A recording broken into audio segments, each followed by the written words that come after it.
This is Loki, okay? And Loki wants to say hi to y'all, okay? Yeah, that's right. Hi, YouTube, ladies and gentlemen, and all my non binary friends. Welcome, I guess, to the amazing digital circus episode number 2, where we're going to have Loki reacting and analyzing with us tonight. I'm thinking. But also, we're going to do a short little series that's about a minute in from the amazing digital circus. Uh, and yes, this is Loki. He's a bit of a troublemaker, but he just came for his treat and he's out of here. All right, well, there you go. Well, welcome on through. We're going to get started with a short series here that Bleak, who, in case you guys don't know, is one of the moderators here, and they are the tome of wisdom when it comes to this show. So if you guys want to go ahead and like iterate like any lore bits that I should know, any discussions, please think about this as an A and B discussion. Unless, of course, I'm asking something spoilery, then it's rhetorical, right? The whole purpose of this channel is to analyze the characters, analyze the environment, not about making predictions. And I got to keep saying this, right? There's a thread, I believe, in the Discord channel where if you guys are like, please make sure that Ed knows this, it's really, really important. Run it through Bleak and do not anger them, as they are ultimately, as I mentioned, the lore keeper here, and they will bring up anything important or sort of like what we should and shouldn't watch in that regard here, right? But I want to start off by saying thank you all so much for all the love and support that you showed the first video. It means everything. And yes, I would definitely love to know the pronouns of the characters, please. Okay, Pomni is she, her. Gangle is she, her. Zuby is they, them. Okay. Kinger is he, him. Ragatha is she, her. Okay, awesome. Jax is he, him. Oh, Zubul is they, them, right? Caine is he, him. And Bubble is he, him. Is Zuby all in any? All pronouns? Zubul is Zubul. Zubul, okay. So Pomni, Gangle, Ragatha are she, hers. Zubul's any and all, right? Zubul. Zuby is Zuby. Kinger's he, him. Jax he, him. Caine he, him. Bubble he, him. Thank you. I appreciate that. Actually uses all pronouns. That's awesome. That is awesome. All right. Please do be patient with me if I do happen to mispronounce. Oftentimes in therapy, especially as a psychologist, they teach us to use they them as a kind of like a safe term in case we can't remember or if we're struggling, because you have to remember we do often see hundreds of clients, and I do a lot of supervision for a lot of the therapists and case managers and other individuals out there. It's not to go ahead and be disrespectful in any capacity. It's just me trying to go ahead and like cement everything. And if I do catch myself, I do tend to go ahead and correct myself in that manner. In case y'all don't know, I go by he, them. Those are my pronouns. So always like to throw that up front, and be very open to it. Anyway, with that being said, let's jump right into it, shall we? All right, let's do it. Oh man. First off, episode 1, amazing. It's been on my mind the entire time. So let's jump right into this, shall we? Oh. Oh, wait. What a way to like start this off. First off, adorable.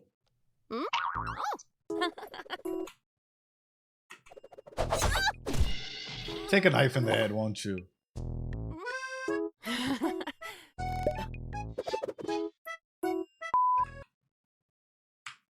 The fact that she's still smiling despite all of that. Oh. Getting a knife in the head, right? And yet still trying to go ahead and like, oh, you. And she keeps the knife, right? They were a very first impression for everyone. So I know it's lighthearted, but it also kind of showcases a lot about the individuals. Because how would you take it? Well, I guess the first question is, do they feel pain? But the second question is, how would you take it if this was done for you? If this was done to you? Say that this is your introduction to this world in some capacity. And you could tell that it affects them, even on a frame-by-frame basis, right? Whoa, right? She waves. It comes through, it hits them, right? Clearly, I mean, we wouldn't want to be like that. We wouldn't want to be hit in any capacity. Hold on, sorry.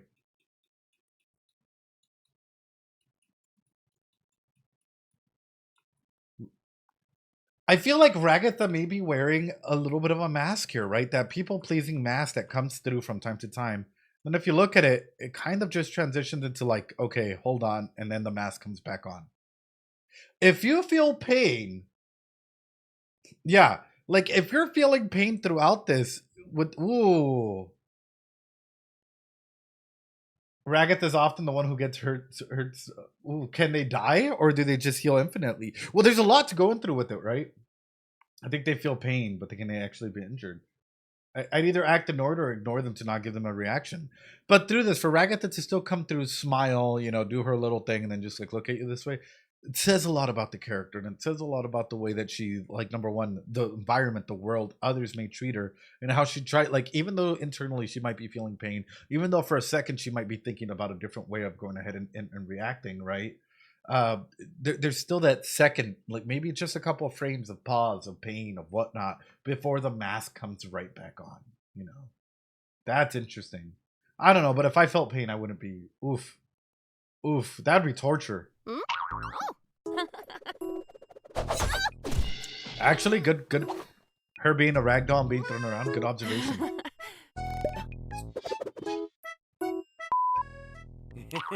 Oh, Jax, nice. Jax.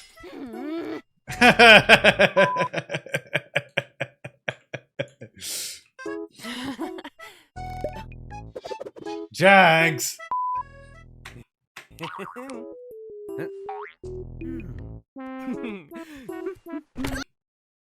She does get hurt quite a bit, doesn't she? So let's talk about this for a second, right?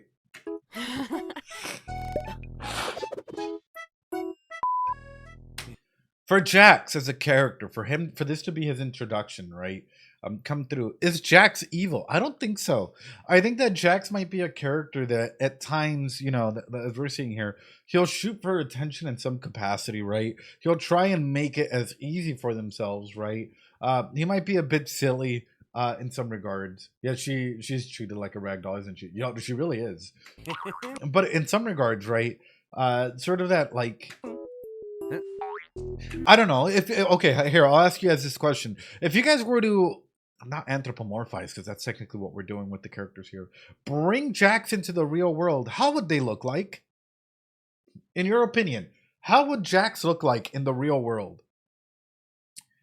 Do you think that, like, what stereotype does Jax fit inside of all of this, right? For me, it's sort of that mischievous character, tall, lanky Waluigi. He doesn't look like a rabbit. Oh, welcome on through, Mr. Redstoner. He would a jerk. I bet he drives a Ford truck. The cool guy, the skater guy, like a class clown type. Here's the thing: individuals that are usually like this, and you'll often see this a lot, and any good therapist would be able to go and showcase this. Individuals that are usually so rambunctious and out there and, trying to be silly and whatnot, what does that usually say about their own internal state?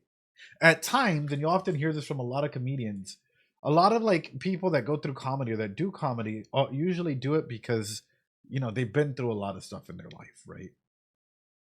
A lot of bullies usually only learn how to go ahead and bully, right? Or understand to bully because they're going through shit as well, right? They're going through a lot of internal aspects. So it makes me wonder for Jax himself, right? Because I always talk about support systems, and this is why. I know we're barely into this character thing. We're not even on episode 2, Ed. And I hope you guys are okay with me doing these shorts. I thought they were important.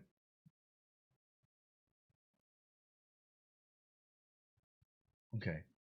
For a lot of people, this is called Bronfenbrenner's ecological theorem, right? And it basically states how we impact the environment, how the environment impacts us, right?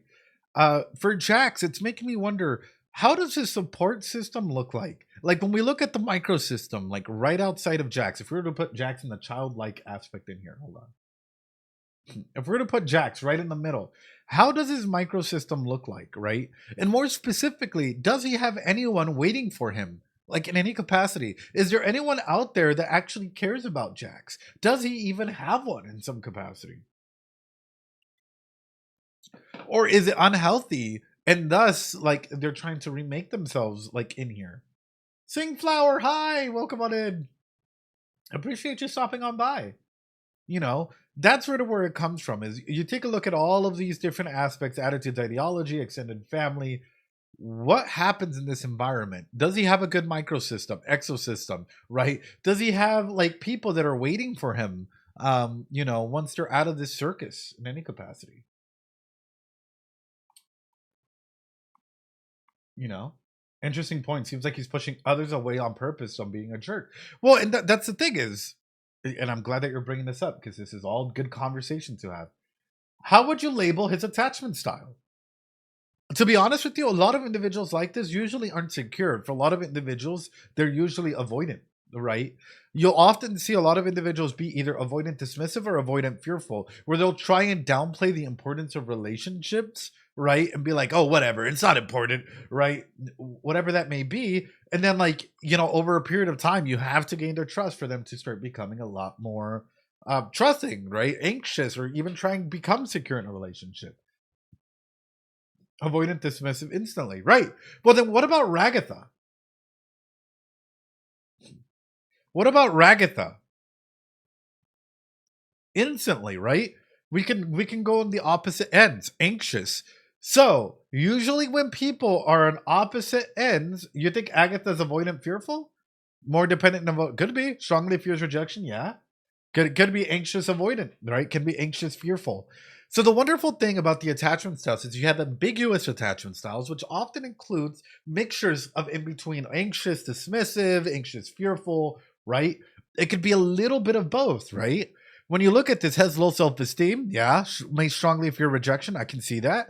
More dependent in relationships and avoidant dismissive. Okay. What about has high anxiety inside of those relationships? Could be. Yeah, actually, it kind of lines up pretty well. So if they're both avoidant and maybe avoidant as to what's truly bothering them, so they end up being dismissive or fearful, how would you act out if you were in there? That's good questions. Good questions. All right, Jax.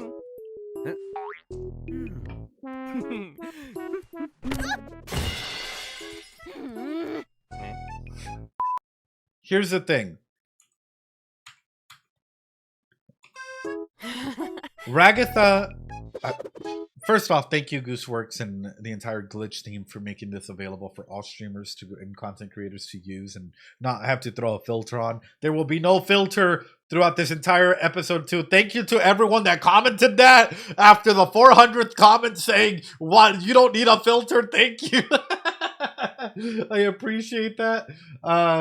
It really means the world. But no, when it comes to this, like, I highlight this because to me, it's there's a couple things that come into play, right?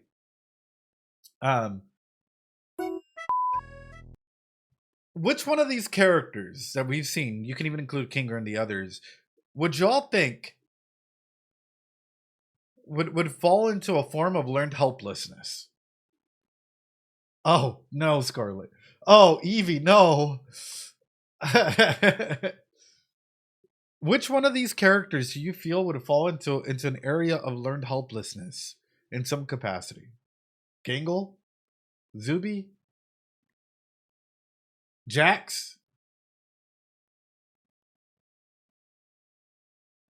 Where you keep going, you keep saying like, oh, there's an exit, but there's not really an exit, right? You could like we could keep going infinitely. I don't even know if there is or there isn't or wherever this may go, but I'm just going off of the example of if there's an exit and the whole aspect of the pilot is like, well, if there's something out there, is there or isn't there? Who would fall into an aspect of learned helplessness? Most of them, right? In some capacity. However, the character I'm most afraid of, and I'll give you almost immediately why, is Jax. And here's why. Jax seems to be a character, right? I know. What is learned helplessness? Learned helplessness, in a way, is essentially I'm gonna shorten it down to a couple examples. You've been taught that 2 plus 2 is 4, right? You know that 2 plus 2 is 4, but every single time you answer 2 plus 2 is 4, the environment, people, others tell you that you're wrong. So you've learned to go ahead and cope with it that 2 plus 2 is 5, and you accept that as reality, right? Because ultimately, anytime that you've answered correctly that 2 plus 2 is 4, you were punished for it. Um, and people internalize this, right? Also known as, hey, there's an exit, right? Let's put it this way. Let's say that we're searching, in fact, for this exit endlessly, but every single time that we try and search for it, what if it's not there, right? And ultimately, you just start giving up over a period of time. Highlight this to Jax here, right? Somebody that has a mask on, somebody that we were just talking about a microsystem probably not being there, right, in some capacity, or if they even have one to begin with. If they don't, my fear comes into the main aspect of learned helplessness plus no actual system of support waiting for them. Would you even want to exit? I forgot to turn off the oven. Sorry, y'all. uh, in a system like that, right? Would you even want to exit? It's hard to contribute to the show without spoiling. No worries, no worries. You guys can feel free. By the way, yeah, I was about to say it doesn't have to be spoilers, right? Please don't say anything spoilerish, right? At the end of the day, the whole aspect of this channel again is to analyze, not necessarily to make predictions. We're here to talk about the characters and talk about how it can impact them in some capacity. So that's why when I'm looking at Jax, that's sort of the immediacy that comes to mind.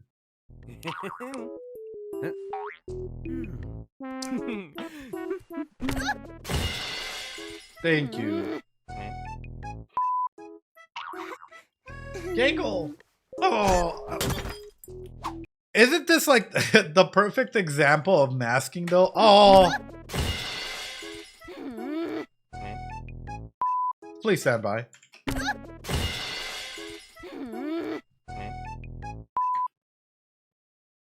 Oh God. If anyone would have to take Jax is everywhere. Yeah. Exactly. He's everywhere.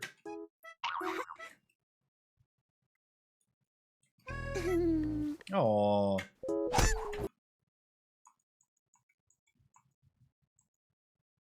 Look at how quickly that mask falls off, right?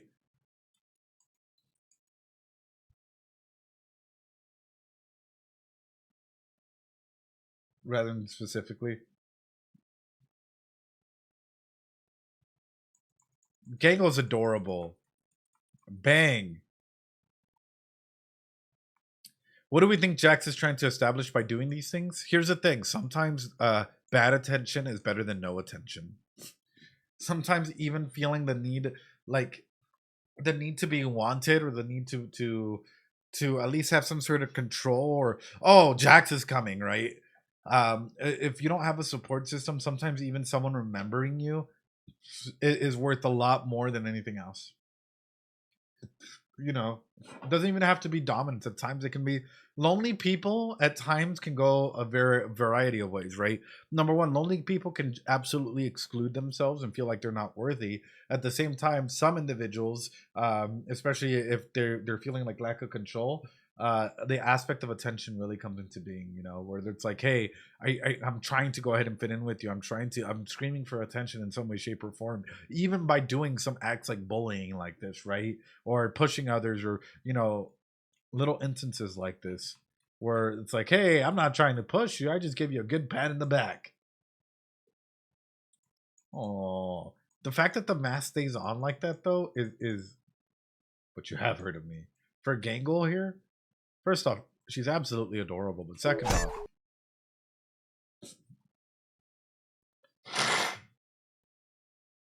yeah, Gangle's adorable. But second off, it makes me wonder how many masks does Gangle have? Just from the intro alone. Yeah, how many masks does Gangle have? And for her character, is it emotional highs and lows? Like, is Gangle represented into a character that is, you know, either trying to go ahead and is that even the case really?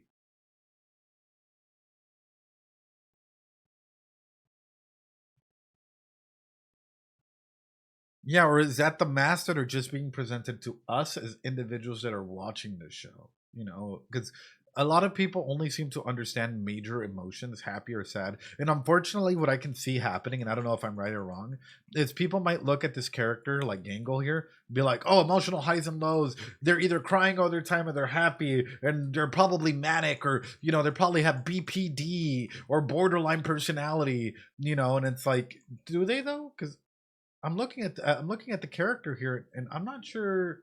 It's making me wonder if it. Ooh, yeah, you'll just have to wait and see.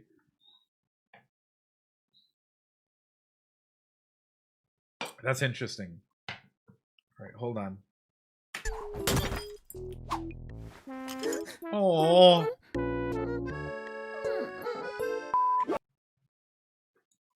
I guess the other one is. Could it be someone that's actually extremely depressed, right? But has learned how to mask a happy mask, but internally they're just battling with the aspects of you know of sadness, right? And want to go through and connect with others, you know, because that's a very real emotion oftentimes, especially if you're on the spectrum or you have you know, if you're on the spectrum, then you've learned how to mask. A lot of individuals learn how to mask, right?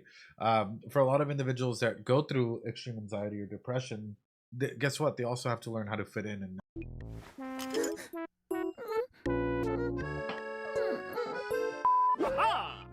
Caine. Oh,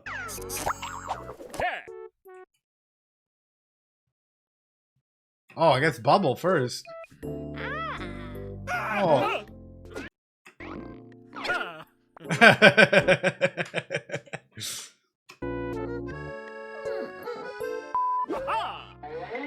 Yeah, Kate and Gangle's comedy mask is very fragile, right?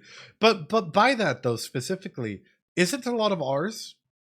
Aren't a lot of yours? Like, and I'm gonna ask this. I use these characters as a way of self reflection, right? Which would be,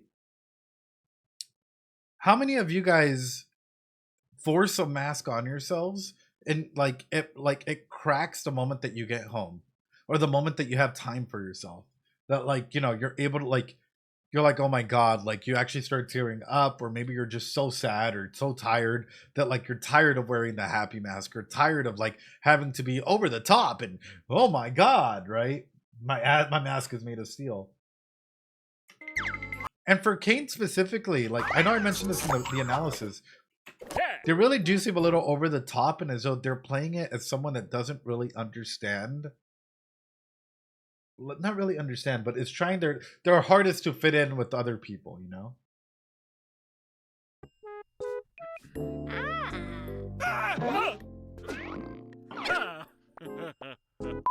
Oh, kicker!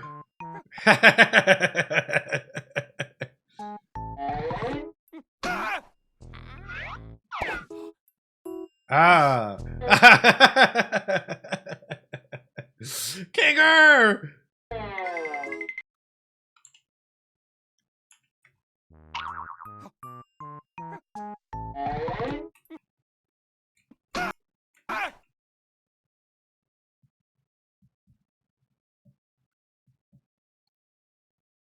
I guess with Kinger, do you? I know the frame was glorious. Do you think Kinger is the way he is because he actually knows something? Like actually knows a lot more than what's being let on? Like, do you think Kinger actually freaks out this way because I don't know, maybe they've been exposed to some elements of what the truth may be?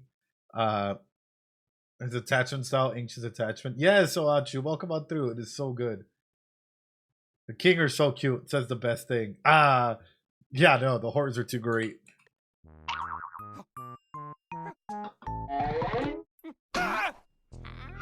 Mm. He has been here the longest. Because I guess comes in the other question is, how or why do people start to like be weird, or what was the word? Um, become abnormal. No, it's the other.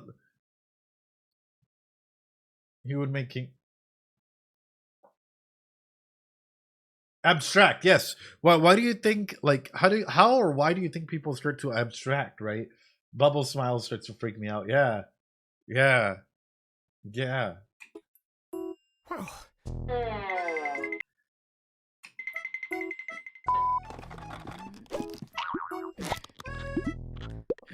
Zubul. Oh, Zubul. Wait, that can't be it. Where's Kaufmo? Wait.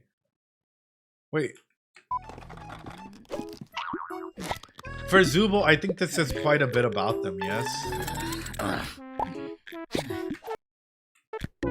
I think the big aspect with Zubul is, like, how comfortable do they feel in their body? Right? How comfortable are they with themselves? And will there be a point in time where they actually feel as though maybe, I don't know, maybe that they do start to feel a little bit more comfortable in their own being or not, right? Is that the overall struggle that they're going to have to work through, no matter what? And even past that, it's going to sound dark or something, I guess. Can Caine not help in producing a body for Zubul or something, or whatever Zubul might want? Because then comes in the question as to how did these characters come to be, right? If they're just shot out there, there's no opportunity. If they feel pain, if they feel whatever it might be, and they're just being shot out there with no aspect of control for themselves, you know. All right, what about Kaufmo? No, no. How do I take this? It hurts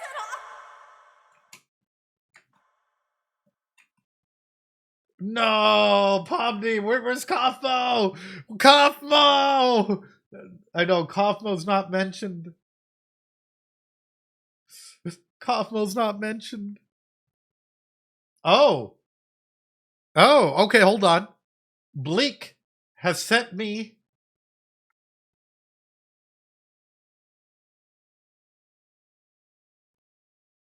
two more videos here. All right, y'all ready? Oh, God. Y'all ready? We continue on, chat. This is what it's about. We're taking this. Yeah, moment of silence for Kaufmo. Doritos in the chat for Kaufmo, please.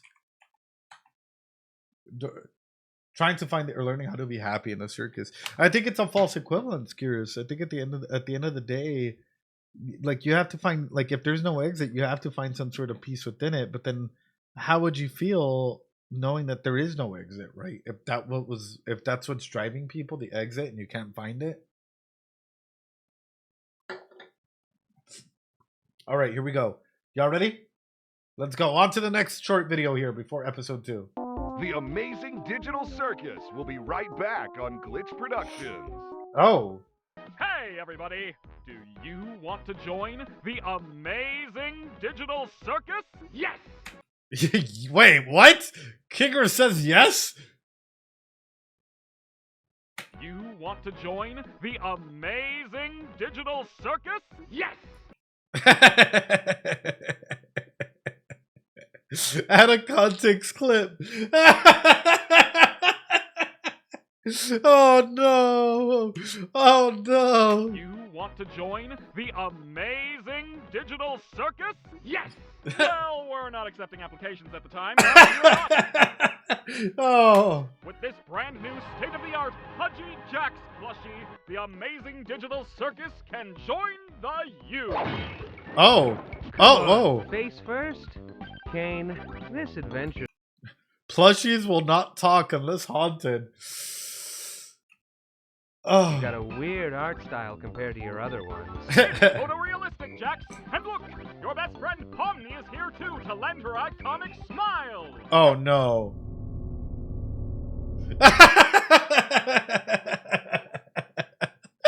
I kind of want a Pomni. Oh my goodness. I kind of want a Pomni. I'm not gonna lie. Oh, what? This is wonderful. The trauma in those eyes, chat. The trauma in those eyes. Oh no. Oh no. Pomni has seen it. I want this nightmare to end. Karate chop action. Why? Hey, don't blame me. Blame the forces beyond our comprehension puppeteering us. They're the playful hands of the consumer, Jax, for playing like this, I hate this. or this, Oh, that's more like it. or even make your own adventures anywhere, like Escape the Playground, Oh. You're gonna want to brace up a little. Oh. or Road Rage Radness, Oh my goodness. or Who Killed Mrs. Kilpatrick? Where were you on the night of the murder, Pomni? Wait, what? Wait, where were you in the night of the what? Out of all things, what? How to look traumatized classes 101. This is great. I didn't know that these were such things in here. That's what brings her back. I know, wait. That's right, you were here with the rest of the Digital Circus merch line. We have branded clothes, one with a disembodied Jack's head, and the other with one in the front and me on the back. We've also got me as an enamel pin, and a poster signed by local cryptid Gooseworks. Oh. Featuring me and other miscellaneous characters. But you better hurry your little keisters to get them, I because know. the 15% discount sale ends in only 8 days. Oh. Just go to digitalcircus.store or click the link in the description. Get your amazing Digital Circus physical merches today. Each sold separately. So does this mean that Pomni and Jax may actually start to get attached to one another in some capacity? Or is Pomni, like, are they showcasing these two characters because Pomni might be one of the individuals that helps lower Jax's guards to, like, maybe actually being real with themselves even through their misadventures, which even goes further than that. And I guess for me, it's making me ask this question of, is Caine only focused on, like, the, like, keeping them entertained, or these missions, or whatever this might be, you know, spotlight characters? Yes. Who's that character? That's right, it's Meat Lad. Wait, who? Who? Wait, who? Hold on, wait, what? Meat Lad. Meat Lad.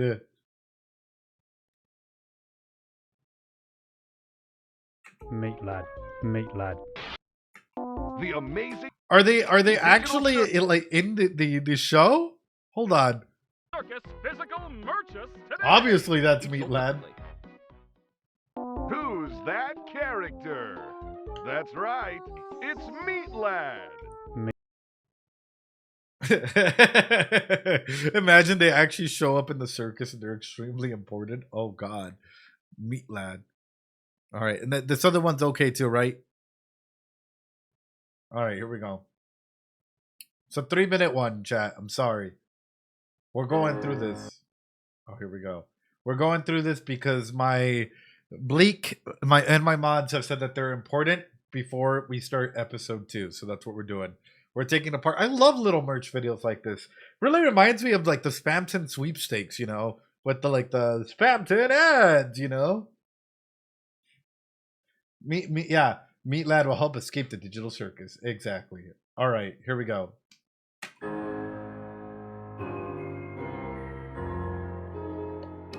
Oh God.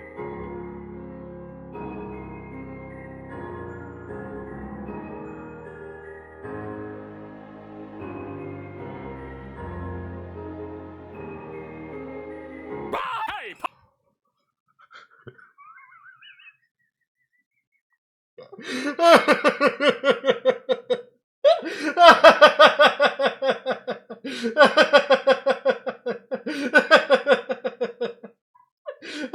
No!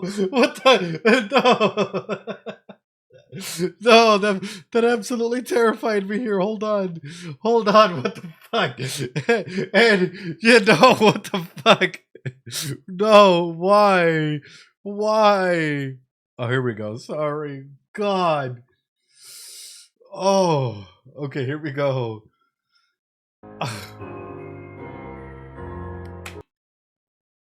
Also, this room just being so color oriented for them, right?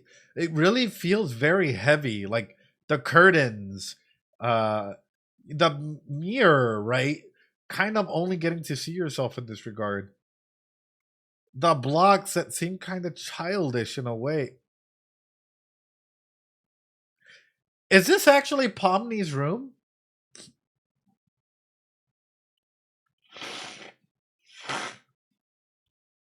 Is this actually Pomni's room, chat? Okay.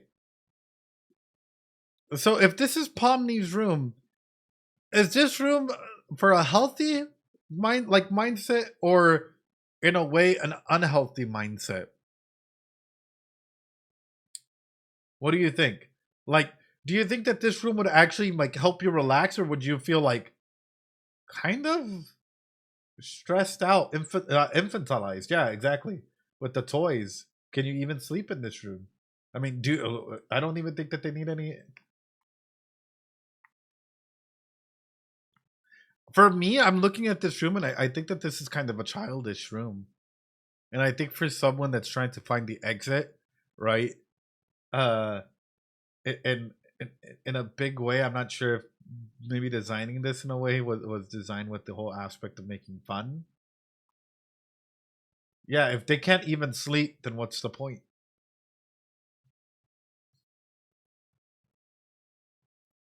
Damn. Damn. Please tell me that they can at least change clothes, chat. Please, yeah, please tell me that they can at least, like,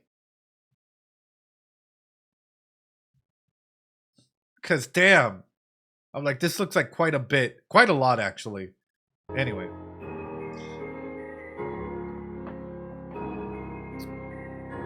Let me know if the ads start at any point in time, by the way.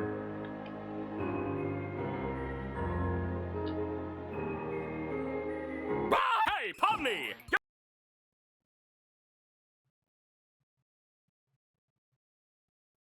I knew it was coming and it still got me. I knew it was coming and it still got me twice. I don't like jump scares, dude. That's why I don't play horror games. Hey, Pomni! Guess what? No. You're right! Pilot to the amazing digital circus reached our goal of 1 view and will now be upgraded to episode 1 of the amazing digital circus full series! Let's go! Is that how that normally works? Shut up! I have so much to show you! Your little crying face left quite the little crying mark on the internet. Something I don't canonically have any knowledge of. Wait. Are we sure about that, though? Hold on. I like that you're bringing up canon, because then it's like, is this a trick or not? Hold on. Wait a minute. Yeah. The Caine gives me such joy. Like, wait a minute. Take a look. What the f am I looking at? The consequences of our actions. And it's only going to get worse from here. Oh no. Yeah, oh That's not no. what I'm here to show you. I'm here to show you all the cool adventures you and your funny buddies are gonna go on. Like this cool Candy Kingdom. And Kinger with a shotgun. What? Hold on. What? A kicker with the shotgun wing. Oh god. Oh god. What the fuck? That was dropped so nonchalantly. This, yeah, wait. I have not seen it. What do you mean there's R34? Right? I guess I should explain that. There's R34 of everything. Like this cool Candy Kingdom. And Kinger with a shotgun. And let's not forget about minimum wage labor. What? How about some... Wait. This isn't finished yet. What is this? Hold on. Don't cover. Object X. Hold on. What is this? Baseball? There's a lot. Of course there's a lot. Finished yet? Don't look! Hi, Caine! Does the sun actually produce heat? Or is this just, again, is this just imaginary, right? Because it could be, right? It could just be that, like, it's done with the whole purpose of it being, like, you know, hi, sun. Of it just being there to, like, relieve stress. but it's like, does the sun actually have any like province of like producing heat or being deadly? Because you know the sun is a deadly laser. Caine, I'm gonna kill you! What? What? What? Caine, I'm gonna kill you! What? Why? I read all the scripts and saw I don't get a single line of dialogue, while the moon gets 2. I mean, I guess we could give you some more lines. Okay, never mind. I don't want to kill you anymore. Speaking of dialogue, Fair. Speaking of dialogue. there will be all sorts of new dialogue from many of our new colorful characters.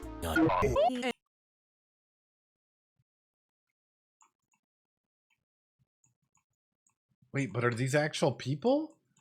Or are they NPCs? Whoa, that goes by so quick. Oh my goodness. You got what looks to be a candy raptor. Caine spoiling here. Bubble boy, I guess. I don't know. Bubble them at what seems to be a fast food restaurant. Tape recorder. Choco Croco. I don't know the names, chat. I'm just, yeah. 1 millisecond of dialogue. With Oh my god. That's so quick. With- Ah! With this many new characters, imagine all the violent shipping wars that we'll be completely powerless to do anything Uh-oh. about! Is this a cry for help?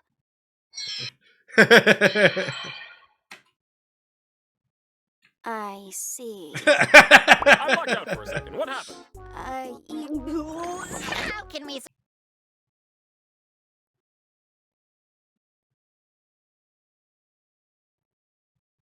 What?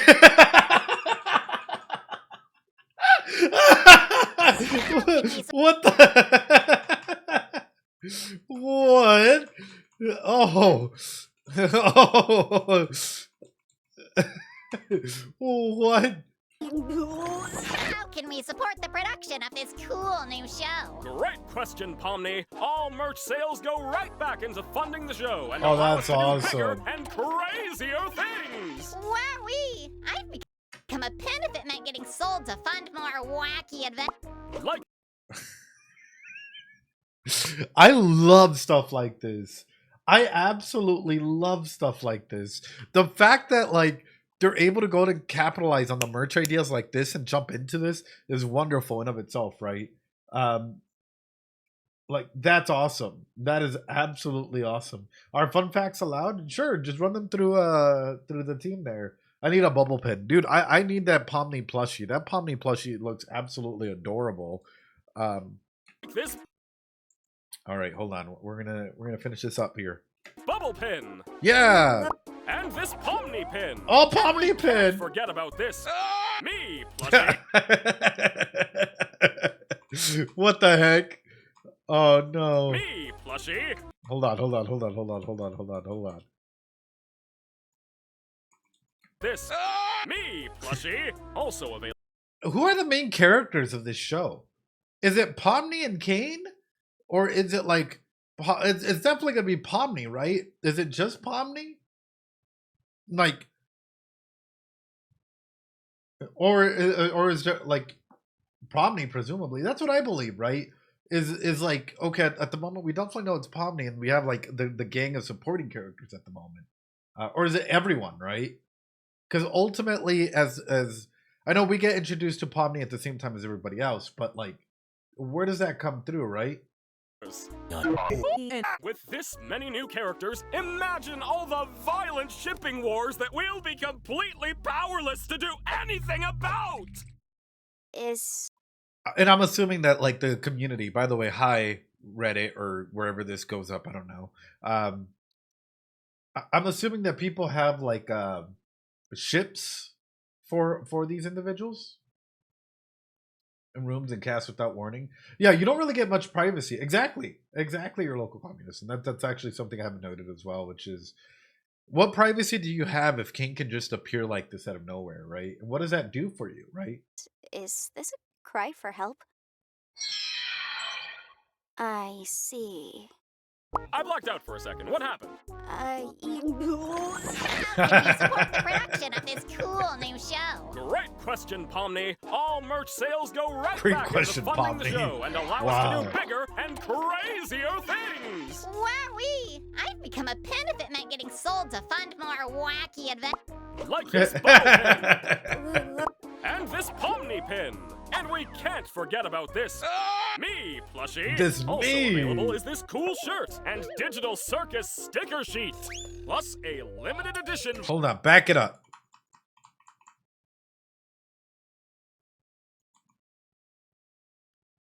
Rip Kaufmo. Rip Kaufmo. That's insane. Stunning Caine. And then Rip Kaufmo on the sides. That is crazy. I love the sticker pack. I kind of want one too. Rip Kaufmo. Oh no. Sheet. Plus a limited edition vinyl record featuring all the songs from the Digital Circus pilot. And I haven't even mentioned these cool plastic figurines that well-adjusted people can be normal and responsible with. Sure. These products are only available at digitalcircus.store. Any other source is a dirty bootleg and won't support the show, no matter how they look. That's digitalcircus.store. All right, Doritos in the chat for Kaufmo. He will be missed. Also, don't support bootleg aspects of it, you know. And that's all I have to announce. Bye. Bye. Oh. Well, I'm so glad that this production was really, really successful, right? And that they enabled at least like the opportunity for this whole show to explode in the way that it has, right? Absolutely awesome. But at the same time, we saw this through the lens as to what it was trying to go ahead and give. Now, I'm about to do something, okay? Don't get too mad at me.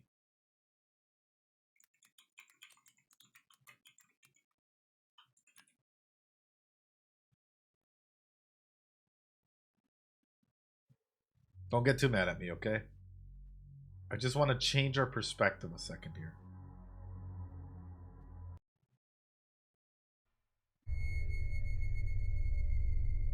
Hold on. Are y'all ready?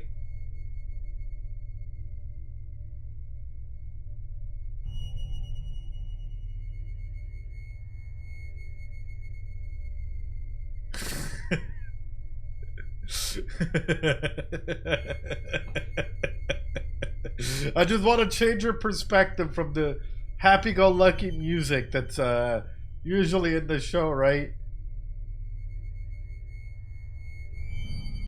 This is how I know, right? Yeah, dim the lights, dim the lights. This is how I know that, like, for Caine in general, they don't fully understand maybe even boundaries and stuff like that. I know, what a frame to pause on. Because ultimately, look at the way that they instantly violate personal space or go way too close to personal space and then push forward as well, right? For Caine, it's one of those regards. Grabs the hand, right? From being up, pushes down, comes in close. I know, it's Nuke's top 5. But the reason why I showcase this is, like, number one, we see him instantly appear into their rooms like this, right? Instantly, like, and Pomni's like, whoa, right? Instantly coming through and, like, throwing all this information at her that, like, Pomni's like, okay, well, what, right? And going through with this. How would you feel if at any point in time Caine could just appear and do this? What would this do to your mental state? Of course, for Caine, they might not fully understand what they're doing, right? They might think that this is their form of connection, but what I would want to go ahead and do, if I was like, let's say that I got transported into this digital circus, right? I would want to say, hey, Caine, what is it like? What does it mean for you to be a ringleader, right? Let's have this conversation, chat. These are all rhetorical questions, yes? You're Caine, I'm me, yes? You're Caine, and I'll be me in this section. which is like, what does it mean for you to be the ringleader in this digital circus? Number two, have you had any friends? And what would it look like for someone to be your friend? If I was your friend, would that make you happy or sad, right? What does a good day look like for you? What does a bad day look like for you? You know, I noticed that you created this adventure like thing, you know, in the pilot here. Is this something that gives you purpose? And if so not, then what gives you purpose in this regard? Are you lonely?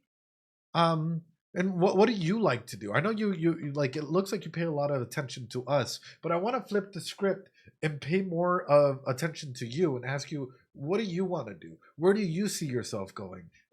You know, and I do wonder how Caine would react to something like this, right? Like someone reaching out to them and asking them, like, you know, these questions, you know.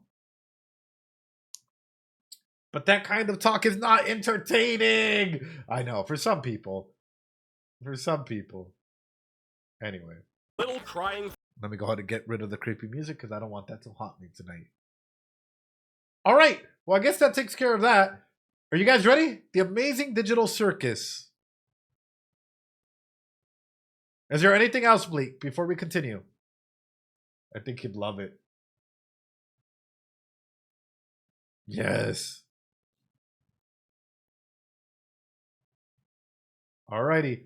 Before we go on, because people want me to go take a look at this, the description says the gang are back for wacky candy-filled adventure. They also discovered their lives literally have no meaning. Woohoo! So wacky. What? Anyway, I'm excited for this. I've been excited for this for a while. Make sure to join the Discord to join in for more, like, you know, discussions with other people who love the show. You know, in that regard, join the Discord. People have a whole section for it. And while we go live, let's do it. Sleep. Oh my goodness. Could have been the wind, but everything's closed.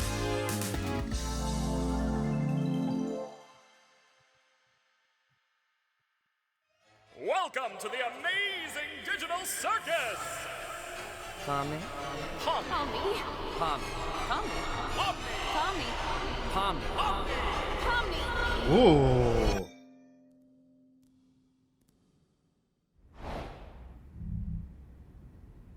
Hello?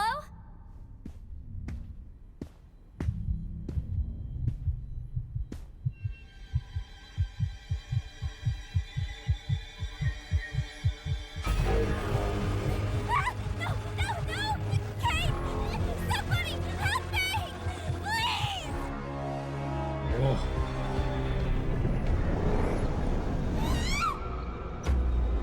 Legit nightmare. Looks like our new friend's already abstracted. Well, I guess we're not all cut out for it. I don't even remember her name, honestly. Ooh. Wait, I thought you can't have dreams.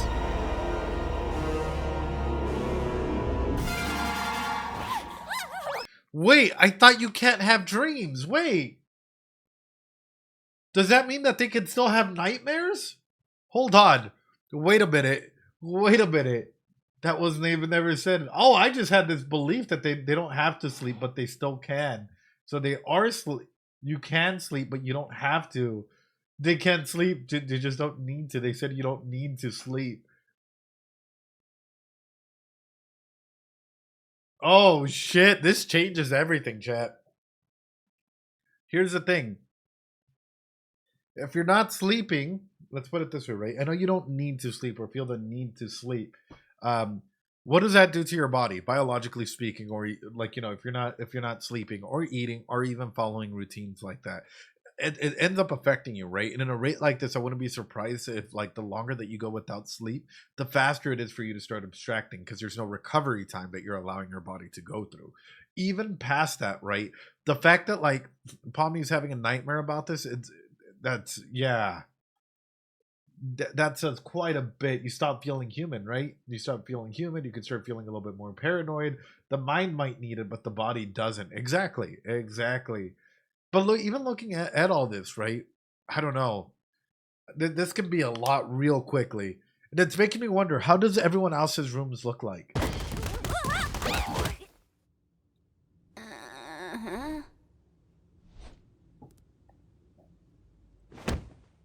Hey, Pomni, how'd you sleep?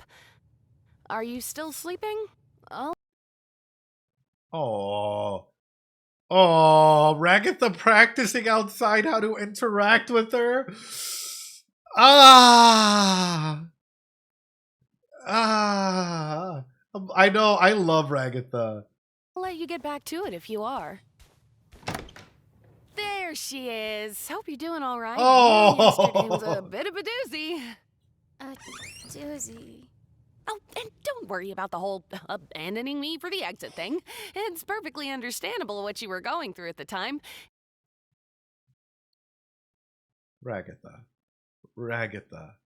Ragatha. If you still feel a certain type of way about it, you know, you could bring it up and you can have a discussion with them about like, hey, you know, maybe we can. I know you're trying, and I know you're trying to connect with her because you really care a lot about building a relationship. You know, are you maybe hoping for an apology here? What is happening in this regard? But also, let's just back it up un poquito. I hope you guys are okay with it. To this nightmare, right? No! Caine! Somebody help me! Please! She seems very lonely. Yeah, of course.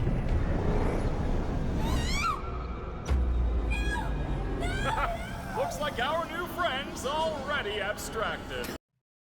What does this showcase, though? Like, number one, does Pomni trust the crew right now, right? Probably not. She's brand new to this world. But number two, there's already a fear being set in her mind, and I think in a lot of people's mind, if you're to be thrown in here, that like this is a stressful world, this is a stressful environment. I know Ragatha's eyes. Next step in here, I saw some people saying that, you know, complaining, and I got a DM. I'm not gonna show the email because yeah, saying that Pomni searching for the exit is illogical. I'll tell you what, no, it's not. If you've been displaced, right? A lot of people, yeah, I know. A lot of people have very, like, you know, displaced means you're either gonna fight, flight, freeze, fawn, flop, right? There's other F's as well, but let's just focus on these, right? Which means that ultimately one of those reactions is to try and run away, right? And to try and find an exit opportunity out of the immediate environment to try and distance yourself and gain control once again, right? When you are abstracted. Right, absolutely. Do you realize that you are spending your life in darkness in the cellar? Yeah, right? Like, how does it, do you even still retain your consciousness if you've been abstracted? But the main element as to why I bring this up is because people kept saying, well, I wouldn't do that. Yeah, congrats. That's you. But that doesn't talk about the wide variety of the spectrum out there of individuals whose first thing it is to limit test or exit or whatnot in that regard, right? If you're new in an established group, yeah, I think pretty much anyone would be in the same boat if they had been displaced like that. And in case y'all don't know, displacement is a trauma, right? Displacement is a trauma in the DSM that you could actually bring up and look like, you know? And it establishes her character, exactly. Well, I guess we're not all cut out for it. I don't even remember her name, honestly.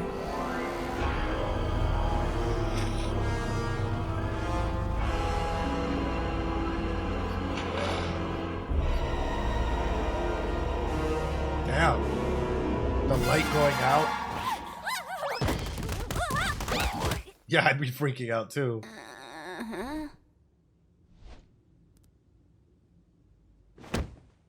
Hey, Pomni, how'd you sleep? Are you still sleeping? I'll let you get back to it if you are. There she is. Hope you're doing all right. I know yesterday was a bit of a doozy. A doozy. Oh, and don't worry about the whole abandoning me for the exit thing. It's perfectly understandable what you were going through at the time, and there's no hard feelings. You're all good. Is it? How would you feel if Pomni apologized to you right now, Ragatha? I feel like a lot of us go through a similar aspect, right? I don't really see it as passive aggressive. I kind of feel like there is that underlying meaning on it, right? Because look at her eyes, right? Look at the way that you can foretell, right? Compared to like everything else, it can be a bit of both, but you can tell that it still impacted them in some capacity. What would an apology mean for them if they're desperate for connection. Because you could have two conflicting feelings. That is perfectly normal, by the way. A lot of times you'll hear people say, no, you can't have conflicting. You can love someone, but at the same time want to break up with them. In case you've been in a relationship where you really absolutely love them for who they were, but like at the same time, you knew that this was probably not the healthiest relationship, so you had to break up with them, right? But you can love and hate someone, right? You can feel grief and 1,000 and one elements in that regard, right? You can be that way with family too. Yep. But polite talk like this doesn't always have to be passive aggressive, and that's absolutely right.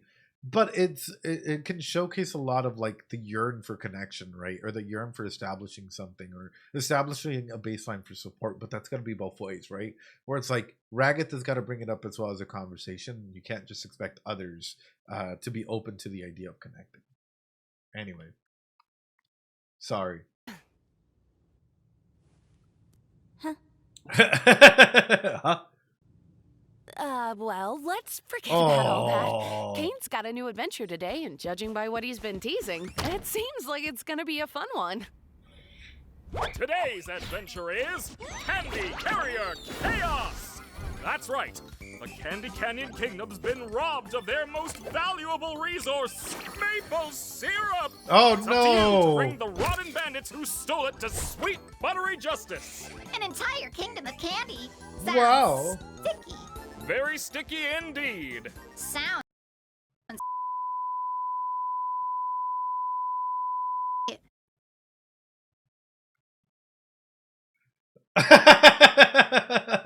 Bubble!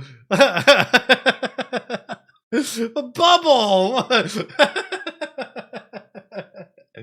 Bubble! What did you say? Hold on. Look at Caine's expression throughout this. It's up to you to bring the rotten bandits who stole it to sweet, buttery justice. an entire kingdom of candy. Sounds sticky. Very sticky indeed. Sounds Oh. You can't say that. Nope. Silver White! I'm testing out a new AI in this one. It should be 57 times more immersive.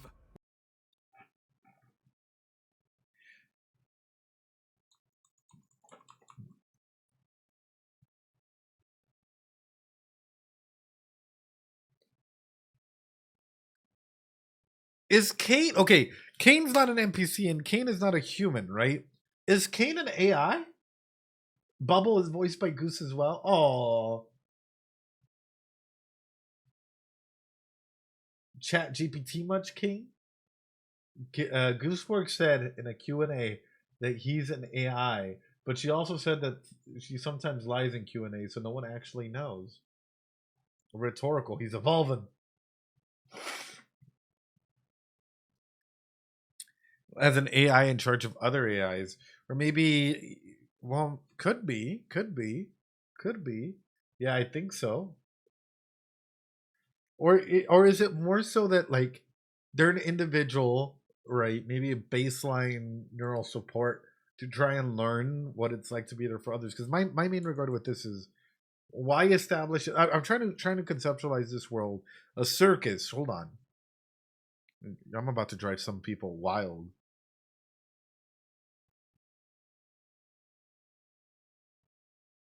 A circus, right?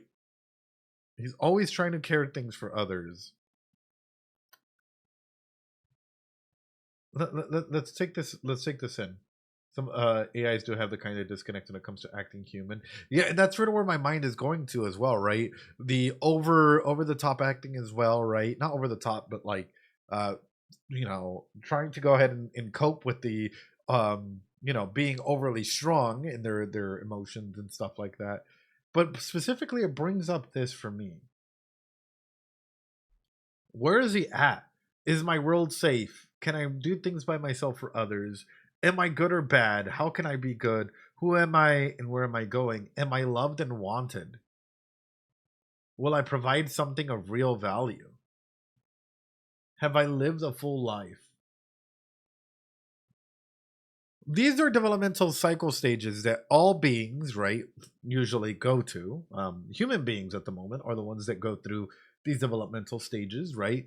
And usually, whenever you have trauma, at some point in these times, these are the instances that affect us as adults, right? Is your world safe? Children develop a sense of trust and safety with caregivers who provide reliability, care, and affection. A lack of this leads to mistrust. Can I do things by myself or need I always rely on others? Children need to develop a sense of personal control over physical skills and a sense of independence. Success leads to a feeling of autonomy. Failure results in feelings of shame and doubt. Am I good or bad? People need to begin asserting control and power over their environment. Success in the states leads to a state of sense of purpose. People who try to exert too much power experience disapproval, resulting in a sense of guilt. How can they be good? People need to cope with new social and academic demands. Success leads to a sense of competence, while failure results in feelings of inferiority. Identity, role, and confusion. Who am I and where am I going? People need to develop a sense of self and personal identity. Success leads to an ability to stay true to yourself, while failure results to role confusion and a weak sense of self. Am I loved and wanted? People need to form intimate, loving relationships with other people. Success leads to strong relationships, while failure results in feelings of loneliness and isolation. Then the last one is, will I provide something of real value? Right? Well, there's two more, but people need to create and nurture things that will outlast them, often by having children or creating a positive change that benefits other people. Success leads to the feelings of usefulness and accomplishment, while failure results in shallow involvement in the world. And then maturity and death. Have I lived a full life? Older people need to look back on life and feel a sense of fulfillment. Success in this state leads to a feeling of wisdom, while failure results in regret, bitterness, and despair. Here's the thing: is you can be going through multiple stages, or working through multiple stages. So where do you think Caine is? What do you think they're struggling with? And we can do this with all the other characters as well, right? For me, they can be jumping through different stages. I mean, a lot of adults fail at like preschool or early childhood or even infancy, and then also somewhere in their adolescence, young adult. Struggling to understand others, guilt, inferiority, isolation, young adult. Yeah, it could be young adult, right? Ultimately not wanting to be lonely, ultimately not wanting to be isolated. I can see this being a big one. But also these adventures makes me wonder about this purple one. Will I provide something of real value? Yeah. It's like, why is he creating these adventures, right? Is this something that generates a feeling of accomplishment and usefulness for them? Is this a big aspect that they feel as though they're still generating? And if you look at it, generative versus stagnation, and we're just talking about AI, so it's just a question that comes into my mind is, does he feel as though he's generating something of real value by doing this, right? And he might be struggling in here with connecting with others, with all of this other aspects himself. We can do this for Ragatha, we can do this for Pomni, we can do this for Jax, for Kinger, for all the other characters, and you're able to go ahead and identify a little bit more of that. Could be exploration and play as well, right? Are they good or bad? Maybe they're exerting too much control and power as well, right? Where for them it feels like the only way that they can do it, right? Maybe he wants to be acknowledged so that his existence feels validated. 100% Wowie. That might be a big aspect as well. Maybe they're trying to feel validated in some place, some component. Anyway. All right, we're back. As where Caine sits. Yeah, no, could be.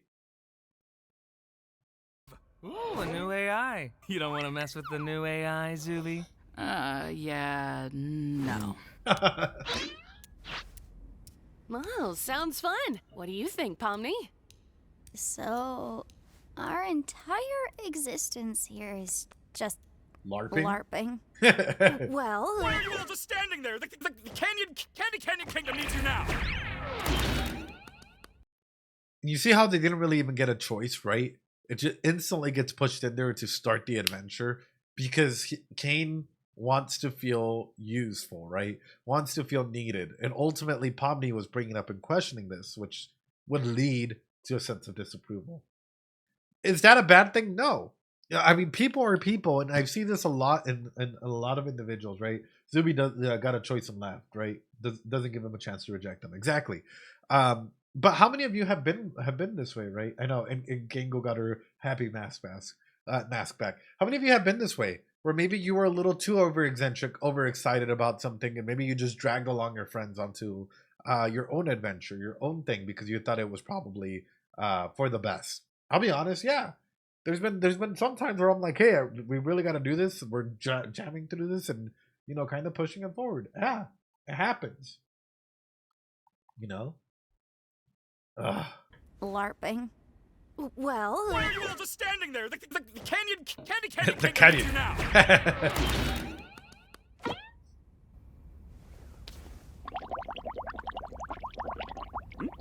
No, thanks. I'm trying to quit. You trying to quit?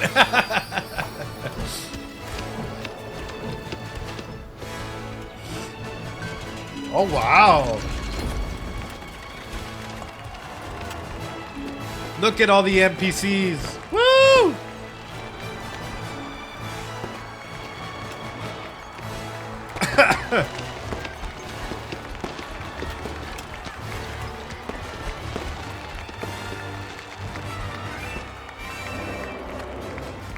Real quick.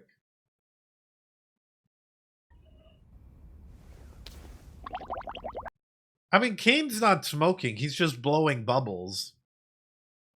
I guess it's an allegory to smoking. Unless, hold on. Hold on. I know Bubbles like, no thanks, I'm trying to quit. No, thanks. I'm trying to quit. Caine, it's a coping behavior, family safe smoking. So proud of Bubbles trying to quit. Yeah, I know. But the music is so well done. Even the imagery. Everyone has their vices.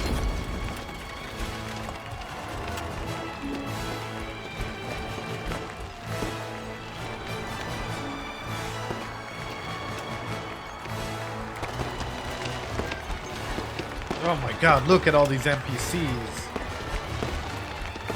I love it. Look at the world. The frosting. Oh my goodness. wow, Kinger, check out this castle. It's amazing. They've even got little candy bugs here. It's so beautiful. Yeah, this place is great. It's the princess! No! Why would they push Kingo? No! It's the princess! No! No! Ah, you must be the brave knight sent to us by God to help us with our recent catastrophe.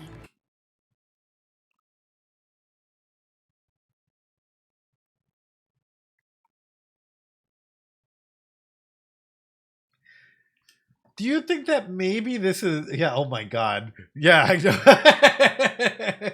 Do you think that maybe this is what Caine is kind of pushing towards? Not necessarily a god complex, but maybe for the crew to look up to him? Always great when God is a bunch of eyeballs, right? Or for the crew to work with him, well, he is a god, kind of. That's kind of hard. That's kind of a high regard, Oh my Caine. That's us, ma'am. Your kingdom's awesome, by the way. Love the vibe. I like you already. Look, Pomni, we're already friends with the princess. I'm not a child. You don't have to hype me up. I assume you Oh wait, the room. She even says it. I'm not a child. You don't have to hype me up. And her room is infantilized, right? So it's kind of like a little kid's room. Oh, and a swing and a miss as well. Informed of your mission, the bandits that robbed us use a modded syrup tanker, so we figured the best way to go head-to-head with them is to give you a war rig of your own. Hey, yo. Violence. What time period is this supposed to be again? Here's the key back into the kingdom for when you've secured the goods. I trust you not to let it fall into the wrong hands. You can count on me, Your Highness. Oh, please, call me Lou. Will do, Lou. I call shotgun. No, Kinger calls shotgun.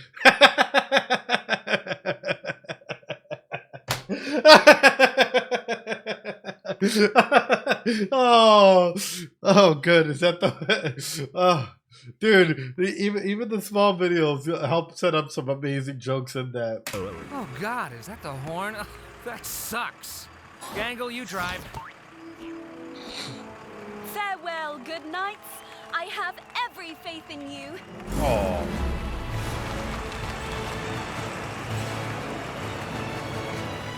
We did torque it.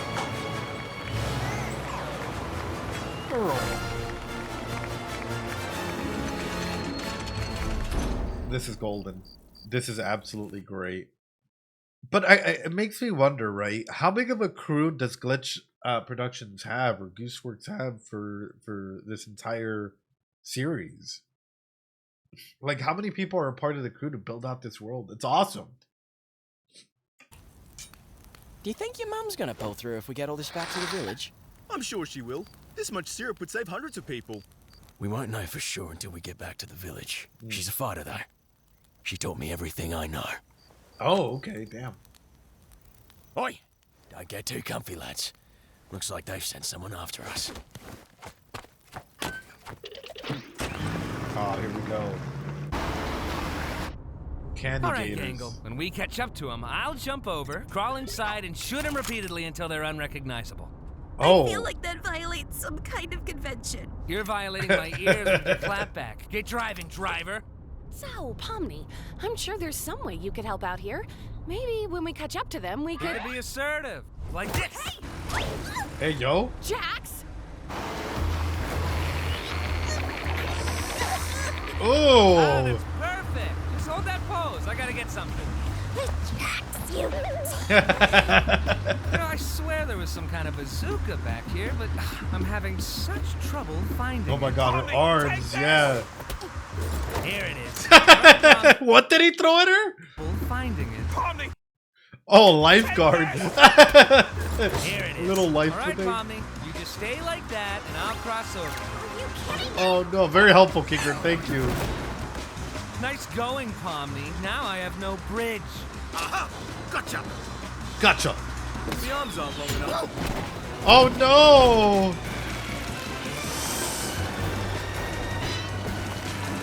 Kinger. This lot's trouble. Let's see how that rig does on those rocks around there. My arms aren't short enough to shift the gear. What I find interesting is that Caine gave some people personalities, right? And gave them whole backstories for them to live their life off of. What does this do to these individuals if they're coming through and like they realize that their whole life was just made up like that, right? Or where they were like, we have to get back to the village, you know, and they have this whole idea as to what they believe is truly going on. Yeah. And then at one point in time, it just gets instantly like taken away from them, and they realize that they were nothing but NPCs. Ooh. Oh. Ooh, now we're cooking. Hey, Ribbons, up and at 'em. I don't think we... Aren't you supposed to be submissive and agreeable? Jax! Jax, you're getting way too into this, but at the same time, submissive and agreeable doesn't necessarily mean that they're going to be at your every beck and call, you know? Aren't even aware of bandits' backstories. Yeah. Because here's the thing. I'm going to showcase this to y'all. As a psych, we go over this with anyone, right? Not breedable, agreeable. Exactly. We go with this with everyone, right? Which is this wheel. It's the power and control wheel. And it's ultimately showcases if there's any form of red flags in a relationship, right? Are there any form of a red flag in this current relationship? Doesn't have to be romantic, can be platonic. Using intimidation, right? Using technology, using your social standing, using harmful language, using physical violence, exclusion, assault, harassment, coercion, using threats. And if even one of them is highlighted, guess what? It's not a healthy relationship, right? It means that someone is trying to go ahead and take over that power and control. Now, when it comes to Jax, are we seeing this right now?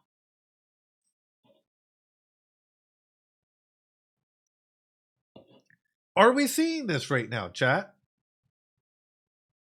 Yeah, multiple ways, right?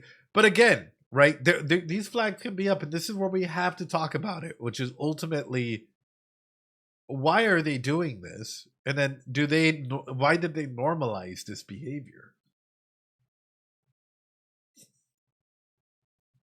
And if you like people behaving this way to you, why so? Where does it come from, right? Oh shit. Oh, these fellas just don't know when to quit, do they? Hey, quit mucking about! Get back up here! Oh yeah, right. Everyone all right? Can you repeat the question? I couldn't hear you over the knives. Kinger! Big angle. We should ram into him. What? You should not ram them. Pomni's still on board. Do it. It'll be epic. Why are there so many knives back here? Do it, or I'll tell Ragatha about the figurine thing. Figurine thing?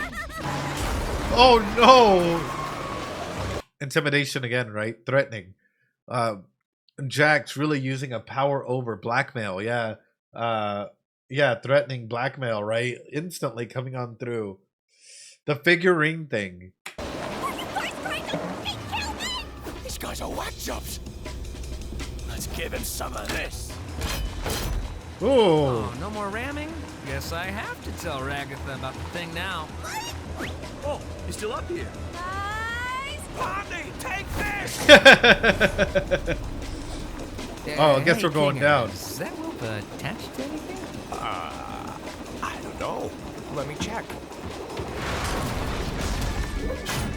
Oh!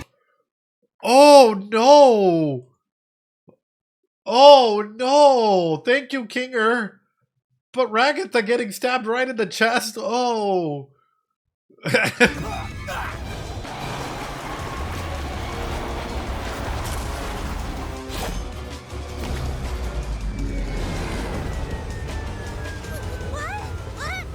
I blame you for this. And think about that as well, right? Jax doesn't take accountability. Yeah, Jax doesn't take accountability for even the actions that he kind of pushed onto them to make. Like, she was just following orders, right? Because ultimately she was getting blackmailed. And Jax is over there just absolutely a bit abusive, zero accountability. And with individuals like this, again, it usually comes from a source of trauma, right? Dismissive in general. Like, individuals like this usually come from a source of trauma. It's not like they're just born like this. So making me wonder, for Jax, it's like, what is his relationship with even with his caregivers growing up, right? You did what I said, but it's actually, he's just trying to annoy her. No, could be, but even then, like, still throwing that out there, what does that do to the psychology of another individual, right? If, like, I tell you to do something and you do it, I'm like, wow, this is all your fault. Even though it might, like, you know, I'm just trying to annoy you. What does that cement, or what does that do to the other person? It invalidates them. It makes them feel not wanting, right? It's definitely wrong.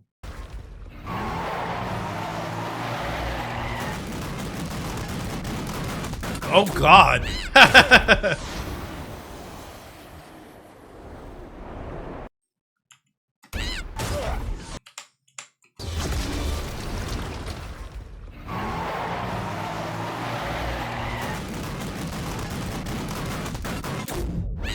So is collision what causes, like, glitchiness, and even for things to, like, gravity to not work correctly? Does that only work with objects, or does that work with people as well? Like, let's say I were to, I don't know, get Kinger and get all the characters into, like, one giant ball, right? Like, I'll farm them all together and throw them at, like, a corner in some capacity. Does that work for them as well when they start glitching out and, like, you know, maybe it invalidates gravity in this way?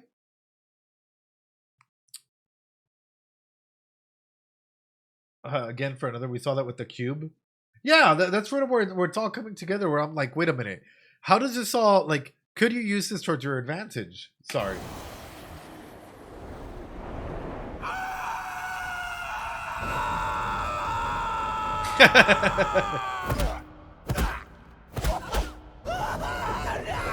Oh no. The subtitles.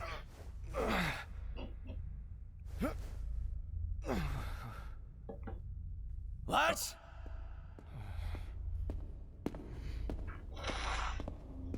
What? Well, this is terrifying.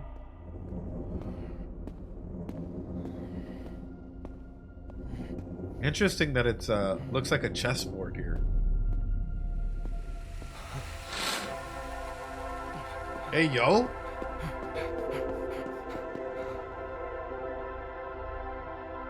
Oh no.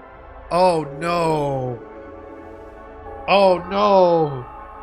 Dude, okay, talk about existentialism at its core, right? Acid storage, I know. But talk, like, imagine seeing yourself like this and finding out that, hey, you're just a design. Like that self-awareness aspect. That would cause a psyche break, right? Absolutely psychological. Like we're normal in a state of like trying to stay in the state of balance where we go up and down, up and down, up and down like this. Finding out that your life, your livelihood, whatnot doesn't even matter. Ooh. Ooh, nothing is real. So then what value can you give? What does it even matter at that point in time? My God, dude. Ooh. Ooh, I am so scared. I am so scared. Even past that, though. Let's talk about trauma here, right? Let's talk about trauma here. What would that do to you if, like, let's say that Pomni or one of these characters starts connecting with them and then out of existence?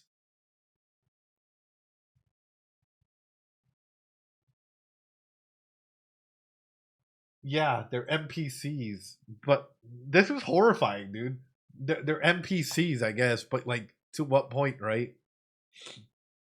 What about his memories? Yeah, what about his memories? Everything's fake. Everything's false. You'll loot all of it together. And by the way, if you guys are liking this over on YouTube, please make sure to leave a like, comment, subscribe, that horror deal, share it around. We're trying to build a community here that loves to analyze and talk about shows like this and all of this and join the Discord. But my God, my Caine.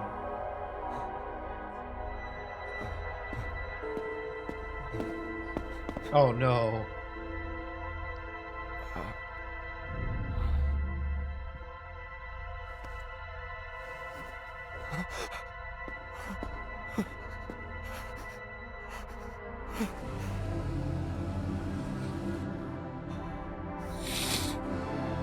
It's you. And it's oh.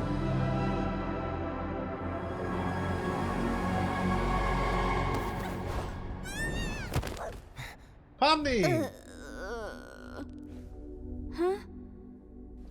Where are we? What's all this?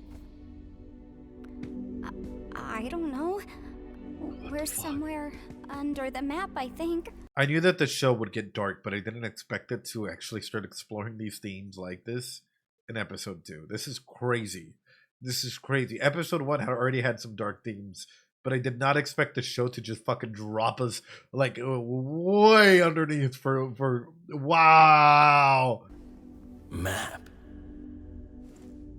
Why aren't you or any of your crew up here?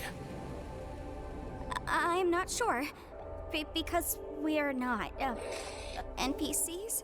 NPCs? What are you on about? Oh no, Pomni. What are you people? Even more so, I hate to throw it out this way, but couldn't Caine use this towards their advantage as well?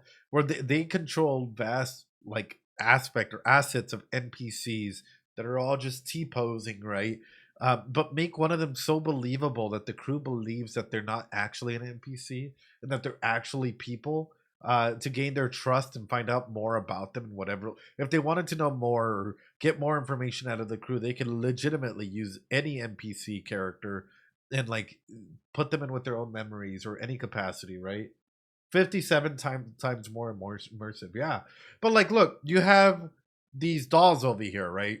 In the background. I think they were in episode 1, if I remember correctly, right? These mannequins in the background, right? Give me 1 second here, because this is triggering something in me.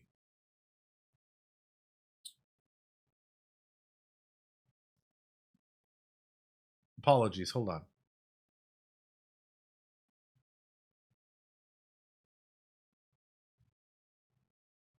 exit does...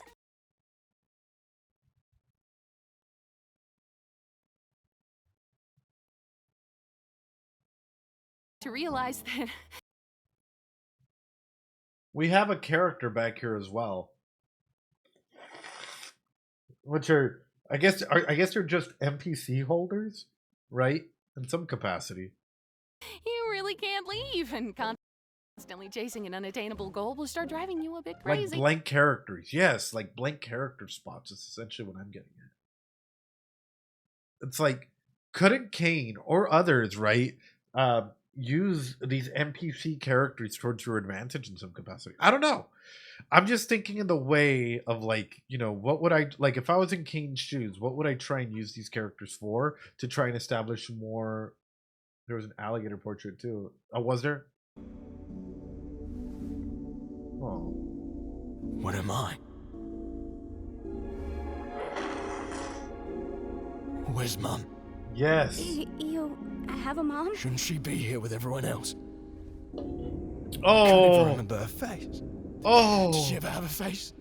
Oh no. Okay, wait. Don't think about that. I think there must be a way to launch ourselves back up, right? All right, let's do some grounding techniques here. Okay, chat, you ready? Grounding techniques. Okay. You can either do the 5 things you can see, 4 things you can touch, 3 things you can hear, 2 things you can smell, 1 thing you can taste. Let's do a double breath, shall we, chat? If you're ever in a state of hyperventilating or, you know, a panic attack, or you're very, very anxious, take a deep breath. Add another breath on top of that. And slowly let it out. It's a good way of trying to go ahead and bring yourself back to baseline here.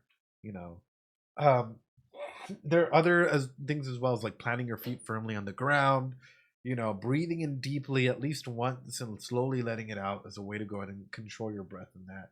Because it can be quite a lot. A lot of individuals, unfortunately, don't have good coping mechanisms, you know. Been there, done that, yes.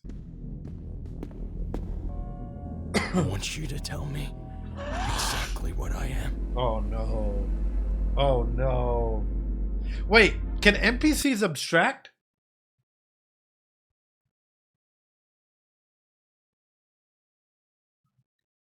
Can NPCs start abstracting? Like...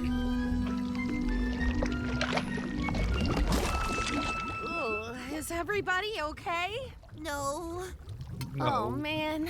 Poor Pomni. I hope she's all right. Poor Pomni? How about poor us? We're 1 tanker away from being Augustus Glooped. What's that? Do my eyes deceive me? A delicious gift from within the kingdom gates? Oh. Don't mind if I do. Whoa, buddy! You're not food, we're not candy, we're none of that! You don't want to eat us! Oh, not candy. It's Croco Choco. How am I expected to eat something that's not made of candy? I'm sorry. Pomni always seems to miss the big gloopy monsters. Who are you, anyway? I am the Fudge. Oh, okay. I used to live within the kingdom walls, but I was banished by that rotten princess after I ate too many of the delicious town folk. Oh, they were so delicious. He was just hungry. He was just hungry. Yeah, what the fudge? He was just a hungry dude, you know?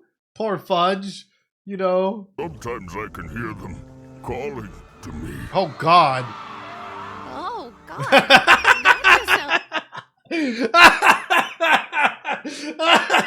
Oh, no. Oh, that type shit. Oh, he just likes candy. Yikes, I know. Just sounds like murder with extra steps here, right? A little bit of cannibalism there, eating your own candy, people. Jeez. It's like murder. Is it really murder if it's delicious? Yes. Answer me that. You make a great point. No, bad point. Why don't you leave this to me before I start thinking your hair looks like licorice? Jax! Hey. Wow, it kinda does. Kicker! Oh, Mr. Fudge, you seem like an upstanding guy with real noble goals. Oh, I'm not. If you knew what I do in my free time, oh, you'd be sickened. What do you do in your free time? Wait a minute, Fudge. Wait, Caine programmed you like this? Wait a minute, now I kind of want to know what Caine does in his free time.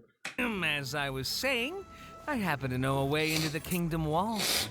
If you'd be willing to help us out in return. Hey, when did you... Shut up, Licorice Hair. Here, hide it with this. Oh, you must be some kind of master of unlocking things. Come to free me from my outdoor prison. That's me.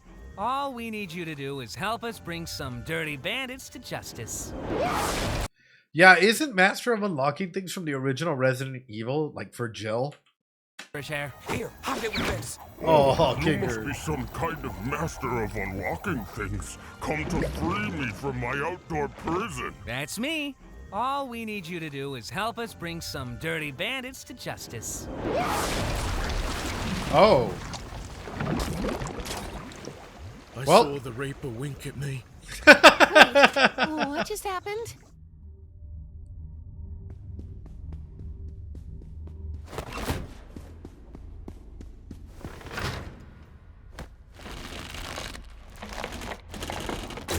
Ooh. You want to try? At states like this, hold on. Are you guys in ads? Are you guys currently in ads? You guys might be. Damn. All right. We're going to take a quick little break while ads run here. Not you? No? Okay, good. Good. I thought you guys were in ads since they were going to be, but all right. Whenever ads start up, please do let me know. Because Twitch. But whenever you see a friend like this, right? Especially if they're going through an existential crisis in any capacity, please be there for them. Please check up on them. Like anything that is world altering news, the passing of a loved one, of a family member, of like, you know, any individuals that you care for, please make sure to check in on them. I know it might be silly, it might be too much for me to go ahead and announce that, but straight up, like, do check up on them. Do, like, you know, at least ask if they're okay or if they need anything in that regard. And I know sometimes it's hard to go ahead and check and know what they need, but sometimes that's all you need to do is just send a message and just, you know, in that regard. Anyway, quick little break. We'll be right back. Talk a little bit about instances like this, right? Which is ultimately, please make sure to go ahead and check up on individuals that you haven't checked up in a while. Could be friends, could be family members. You never know what someone is going through until they're going through something, you know? So please check up on loved ones. You know, instances like this can hit hard, especially when someone loses their foundation. Because and this is just to highlight for this croco here, what this looks like. Where are they at, chat? What has happened to them? No worries. Sorry, Medic. No worries. I appreciate you being here, though. Thank you so much, Red. Bye, Medic. Be safe. Have a good one. Thanks so much for joining. Where is this croc at? Or this gator? His whole thing just collapsed. They believed, right? They believed that they were somewhere up above, you know. But considering the fact that it's all a lie, everything just collapsed. Everything just collapsed because nothing makes sense anymore. So now you have someone who's going through fight, flight, freeze, fawn, all of that, right? Not even the yellow, because why does it even matter at that point in time, right? It's not even safety. It's like, hey, does it even matter at that point in time? If you know that, like, you're just a creation, right? And that's sort of where it comes to me, and it's making me wonder, can someone abstract only if their Maslow's hierarchy of needs is starting to be corrupted little by little by little by little, i.e. if you no longer have meaning, or if you're losing hope or anything in that matter, does that start an abstraction? Those are just random little thoughts from me. Anyway.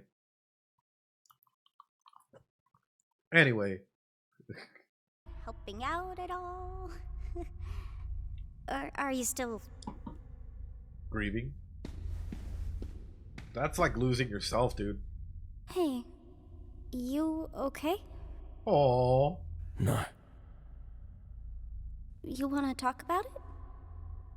What is there to talk about? I don't just want to leave you here. Why not? I don't matter in the slightest. I'm nothing. My life, my memories, my friends. It's all fake. Pomni trying to be supportive there. Oh.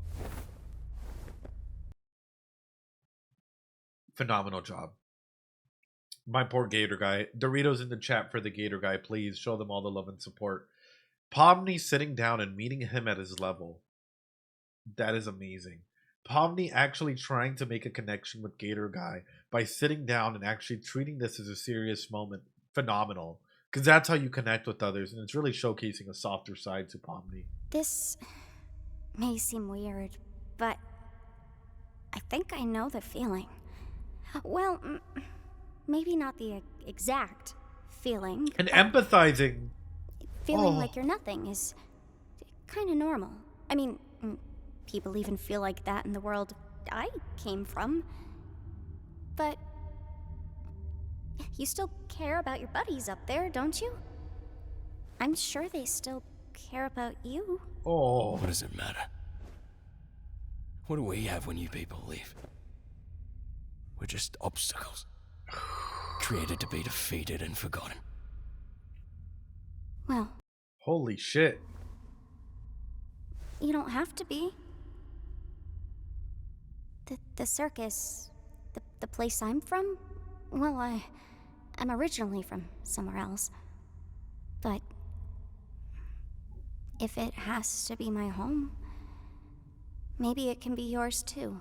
Oh, the people Pomni. there are interesting, at the very least. Maybe you could be somebody real there. Is this like Pomni's first friend, right? Like, are the bad guys even the bad guys? No, but like, is this Pomni actually attempting to reach out and make like a real connection, a real first friend here? What I feel is this is going to lead to all sorts of trouble, unknown trauma caused by Caine, where if she does bring him back to their world, Caine might just snap him out of existence, and that's probably going to send Pomni spiraling, right? Even past that, does she see herself in him? Yeah. Bless Pomni in this regard. And there's something I loved that she did here, which is ultimately, if your therapist or your psychologist ever says, I understand what you're going through, no, they don't. No, they don't.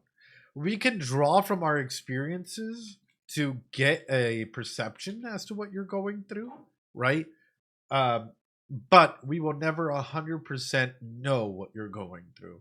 And I think it's always a lot more, like, if you're going to build empathy, it's always better to go out and say, hey, you know what, I can draw, like, you know what, I don't know what you're going through, but I can draw from my experiences and understand you or meet you there. Or, you know what, I've had similar experiences in this regard, right? It's always important to clarify that and throw that out. And I love the way that Pomni approached this, you know? Why are you trying to cheer me up? How does this benefit you at all? Oh. I guess I just don't want you to feel like you're nothing. Do you think that in a big way, maybe Pomni is reflecting or projecting herself onto him?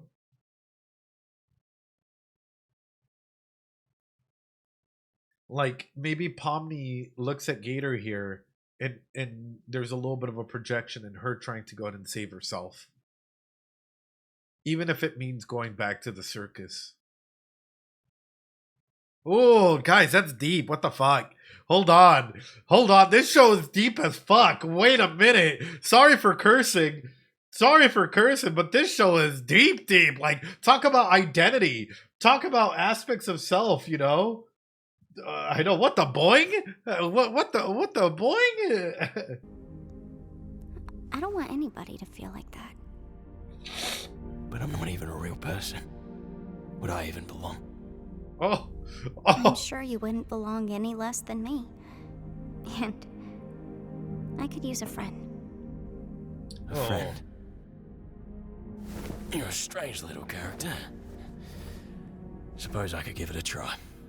Oh. All I ask is that we don't tell the lads about this.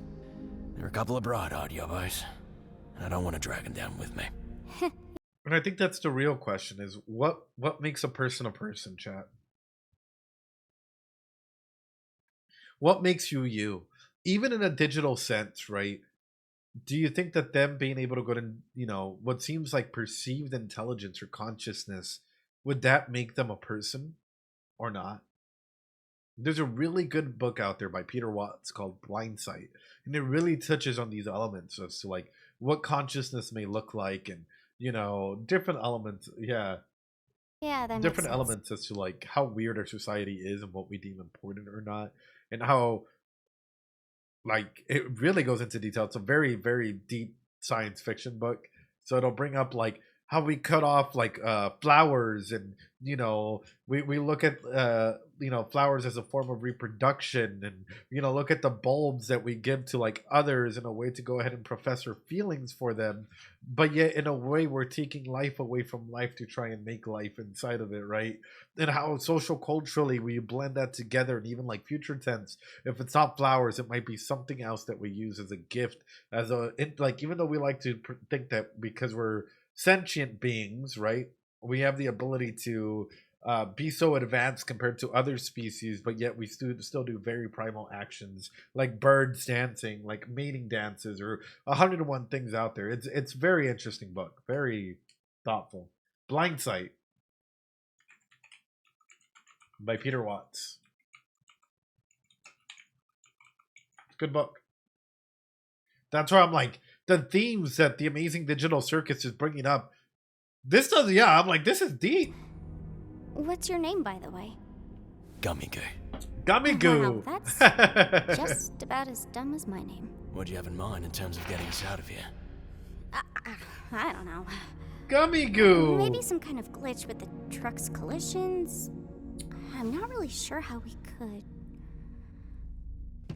All right, I'm just throwing stuff at the wall here. If this doesn't work, we can try something else. You're the expert here. I'm really not. But let's see how it goes. I just realized this might be a little violent. It worked! Yo! Teapots! Wait.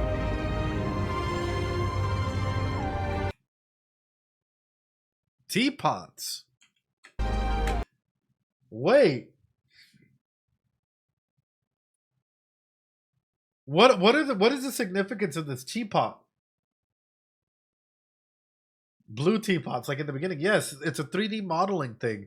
So then it's clearly.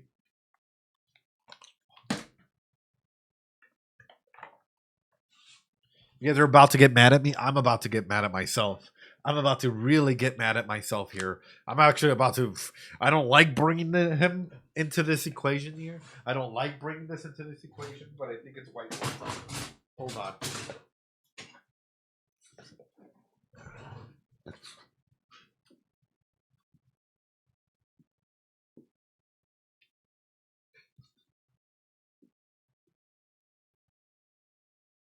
I guess if we're going to talk about this space, right, or this space, and this is the developer world, the circus, the void,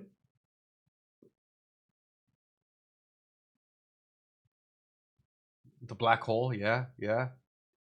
Oh, what can I say? Sorry. It's Caine coming right back at us.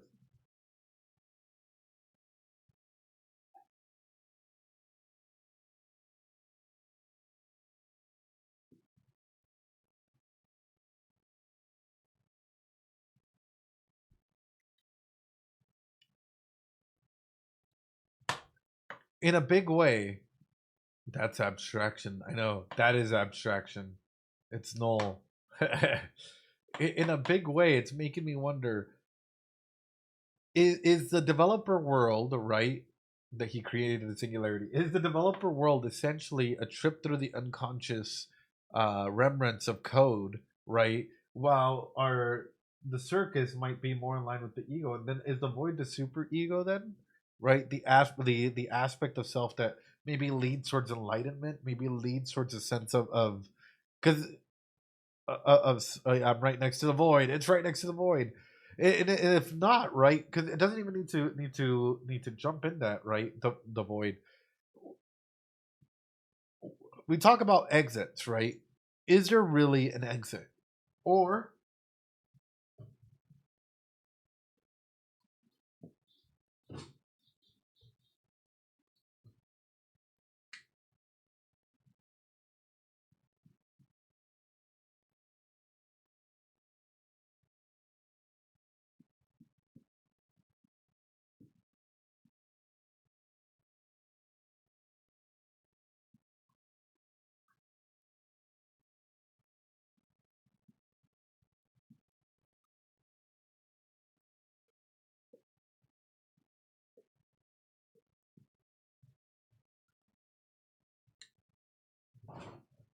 is the void a segment? Maybe could be that it just infinitely loops. But my question is the void just a loading area before you reach circus number 2? I'm starting to process all of this, and it makes me wonder how restricted or how out there Caine might be altogether in a creation like this, right? Or else I wouldn't be able to read this. Yeah, or Walter White in some capacity. Essentially, what I'm getting at is what layers of unconscious and conscious world is there, and if the developer world is there, does the developing world encapsulate everything that is out there, everything in every capacity, or are there multiple circi or circuses out there that are just like, there is this white space, this blank space that encapsulates the circus and its adventures. Down underneath, you have the developer world, right? Like the mountains surrounding the map, right? That like Caine is able to use and access all these teapops, all this everything, right? But at the very top, after you're past the void, you go into circus number 2 or whatever circi are out there, right? If it's multiple circuses, are they out there past the void in any capacity? It is Caine. Caine. Hold on. Let me spell it in a way that might make more sense for you.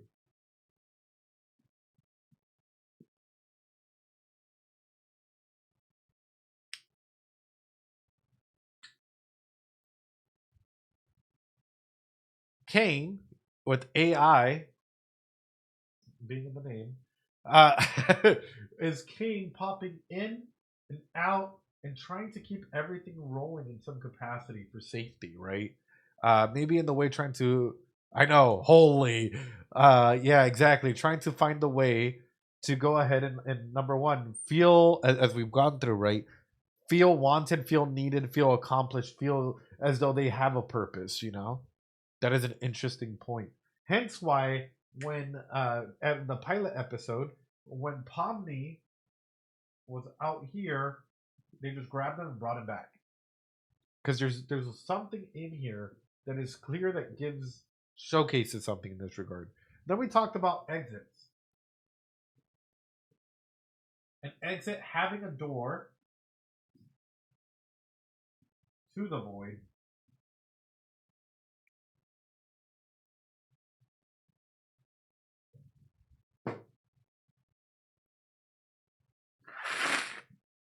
Sorry, chat. So then there's clear entry and exit ways out of this giant void that's in here. And there's an exit, right? When the TV happened and Pomni started, or that computer was there, and Pomni started freaking out, exited into the void. So it's making me wonder, do the exit points in here, is this the main showcase for it? Where either A, the computer in of itself is the exit, or the void contains access to either circus number 2 or exit number 2.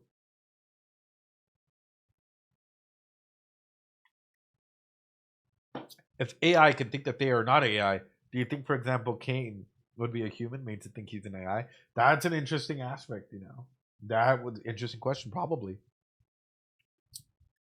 Ever heard of the Chinese room thing? No. What is that?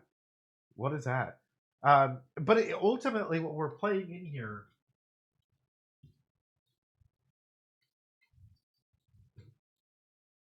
And I think all of this plays into the illusion of choice. I think this entire aspect, this entire world that we're in, and even like the aspect as to there being an exit might just be an illusion of choice that is being proponed out there continuously by Caine.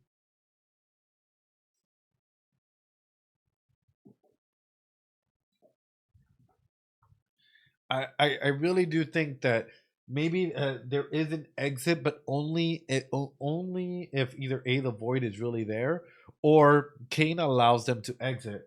But I really don't think that they're gonna be able to find the exit in that way. You know, that's why I'm like, and then we have to talk about like, you know, Schrodinger's cat, right? Or Schrodinger's choice altogether in this, right? Which is there or is there not an exit? It doesn't really matter because you've done both.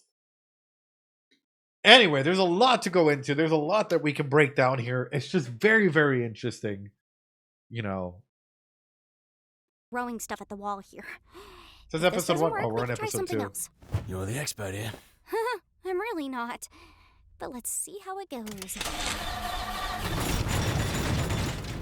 I just realized this might be a little violent.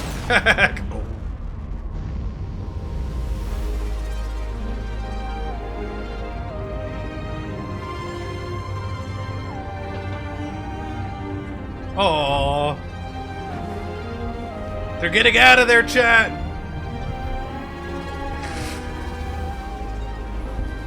Look at the world. Look at the pots.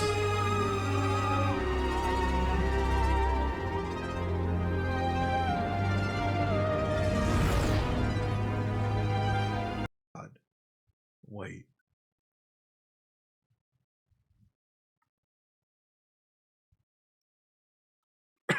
Wait. I'm overcooking. I'm clearly overcooking here. It's about to come out like very, very well done.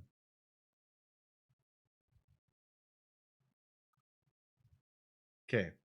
I want you to pay attention to the background.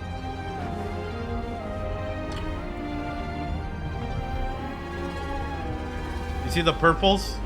Look at the purple. At first I was like, huh.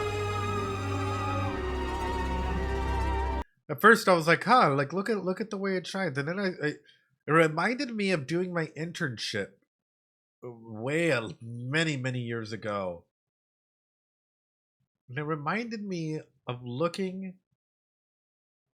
at this as we were tracking the flares. Yeah, back when I, you know, tracking the flares in the brain. Especially when we were doing brain imaging.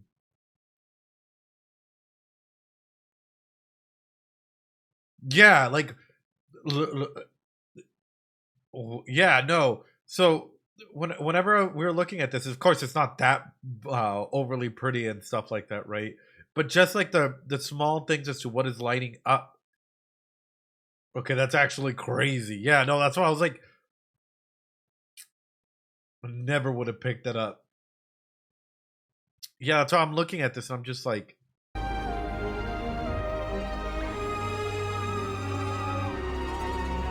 especially the, like, you know, when you've been around enough for brain imaging scans and you see like how the brain neurons fire and you know how the brain lights up, it's yeah.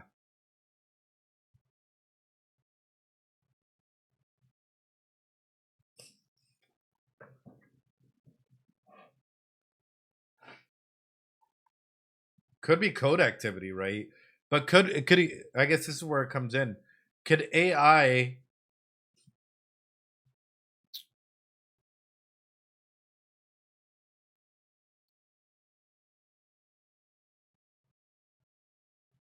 this is how I'm perceiving this.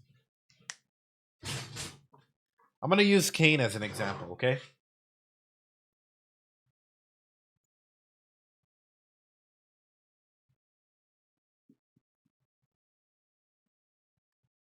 The amazing digital circus, right?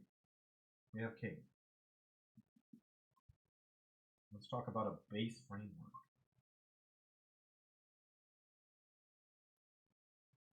From, let's say, one scanned brain, right? A scanned neural brain.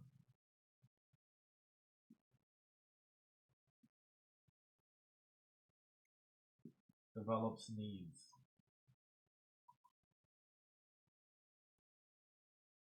Limited by CPU, GPU. Creates worlds. Creates friends. Tries to not be lonely.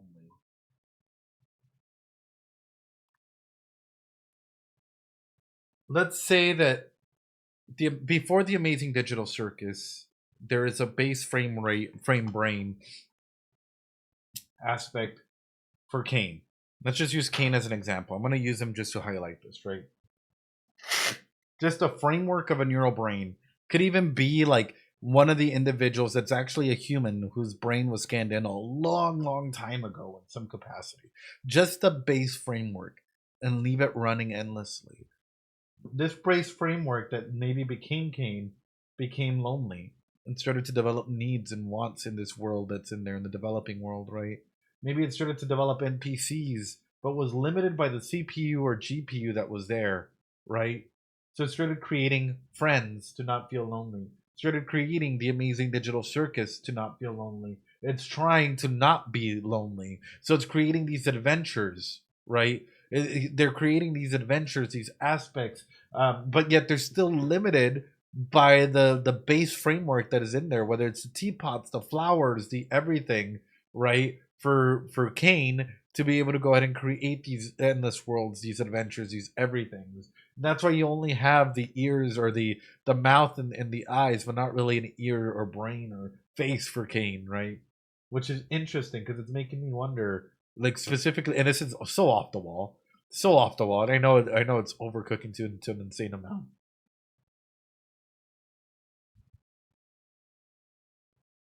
Are the people in there the people in there actually people? And if they are, did they come in to try and stop all of this, like the endless worlds, everything that's happening, stop it? Or if they're actually created by Caine, then is this showing evolution? Instead of it being 57 times more immersive, is this like 1 billion times more immersive? And because it's taking up more capacity to build friends / people, we're starting to see all the glitches happen at a more consistent rate. Because it's taking up more and more capacity from their CPU and GPU to keep this up and running. I don't know. This just comes in from looking at this thing and being like, is this either a coding brain?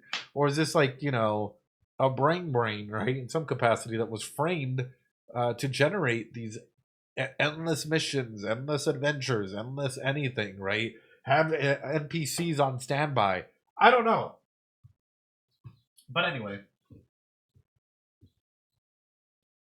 I hope you guys enjoy some overcooked food from time to time. It doesn't necessarily have to be bad, but at least it gets people thinking.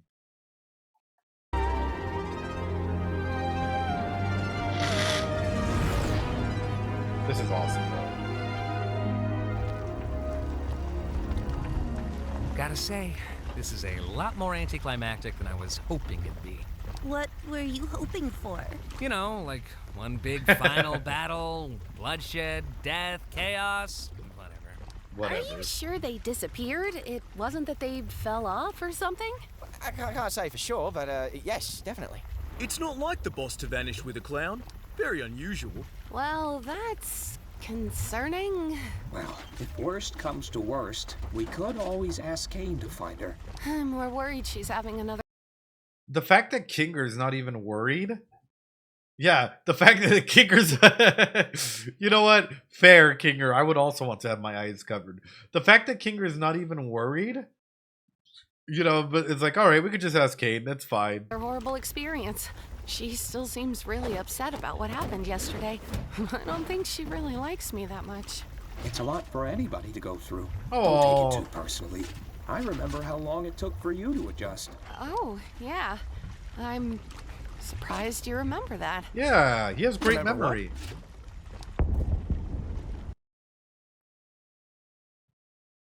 Remember what? Another horrible experience. She still seems really upset about what happened yesterday. I don't think she really likes me that much. It's a lot for anybody to go through. Don't take it too personally. I remember how long it took for you to adjust. Oh, yeah. I'm surprised you remember that. Remember what? I think with Kinger, he really does process things one thing at a time, right? And, you know, he's probably a wealth of knowledge. And it kind of makes me worried that maybe Kinger is seen as, like, I don't know, like, either just, like, a dementia patient or, like, you know, not really seeing that this is an individual that's, like, you know, maybe he gets overloaded when trying to process too many things. So he has to process one move at a time in the same way that a king would move in chess, is one step at a time, you know? Because yeah, for Kinger, I definitely see that if it's too many things happening all at once, maybe the bucket in his head helps him out a little bit. You know, I don't know. Don't take it too personally. I remember how long Kinger. it took for you to adjust. Oh, yeah. I'm surprised you remember that. Remember what?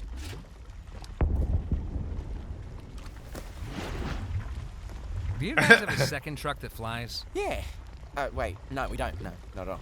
Not at all. Oh no! Pomni just murdered Fudge. I mean, technically, she stopped the murderer and they killed the Fudge. Down he goes. Oh no, no Fudge.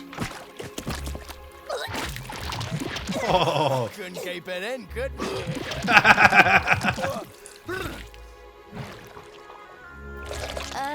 What's all this stuff? Pomni! Are you okay? Well, what Not happened? Choco Croco. Yeah, I'm fine. I made a new friend. Boss, where have you been? We got fudged. You don't want to know. We got Good to fudged. see you, lads. Why are there two bad guy trucks?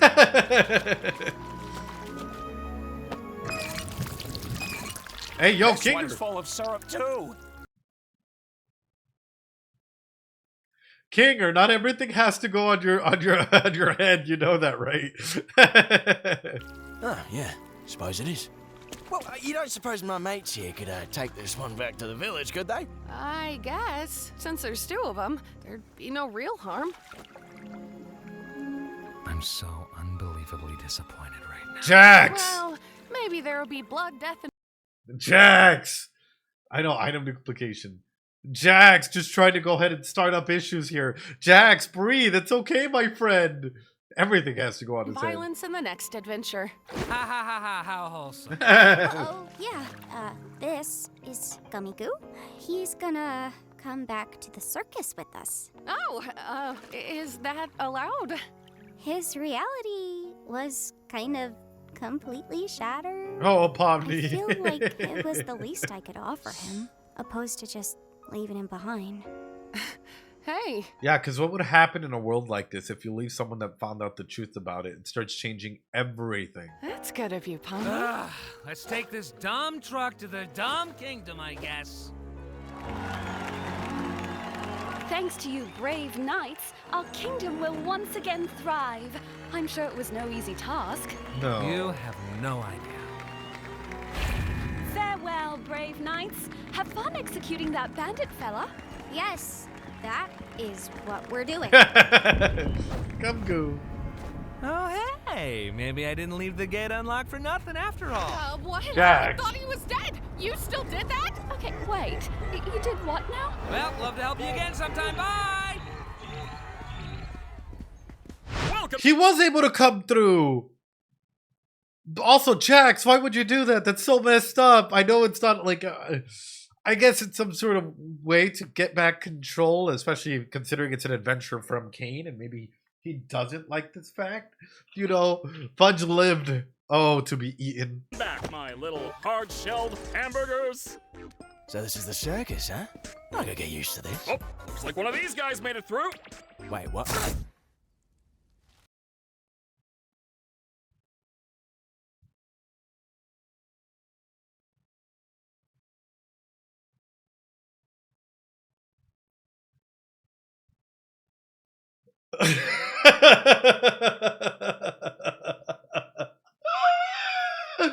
No! No! No! My boy! No, Gumgoo! No! No! I'm so upset. No way, dude. Wait, what? I know you guys love your NPCs, but if I start losing track of who's a human and who's an NPC, who knows what could happen?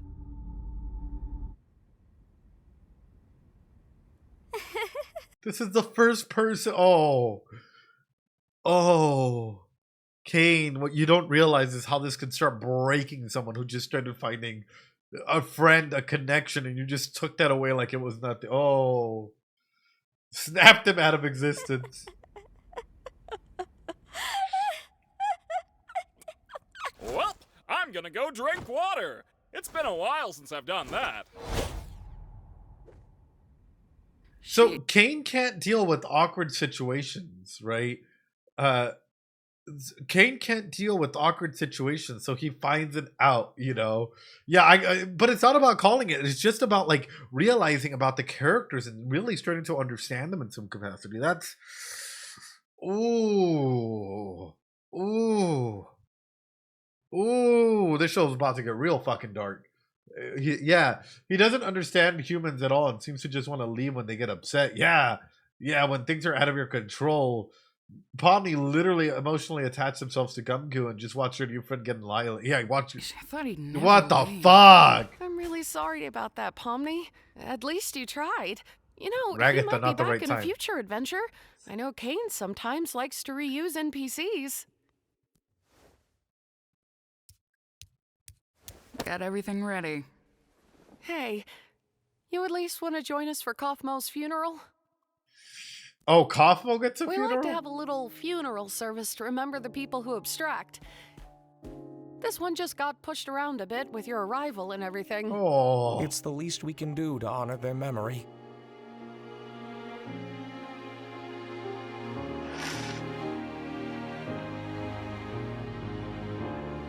Huh. Oh man, I always think I'm prepared for these things, but then you set up the picture and Jax isn't well, there. I'm already breaking.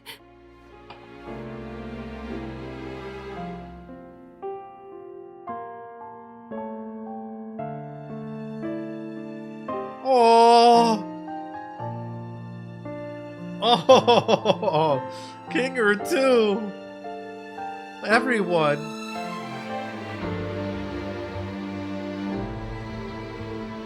You're not alone.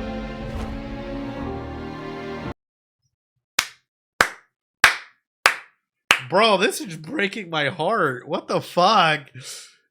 She at least knows that she's supported and she will be remembered. Oh, Pomni. Yeah, the writing is insane. Because legacy, right?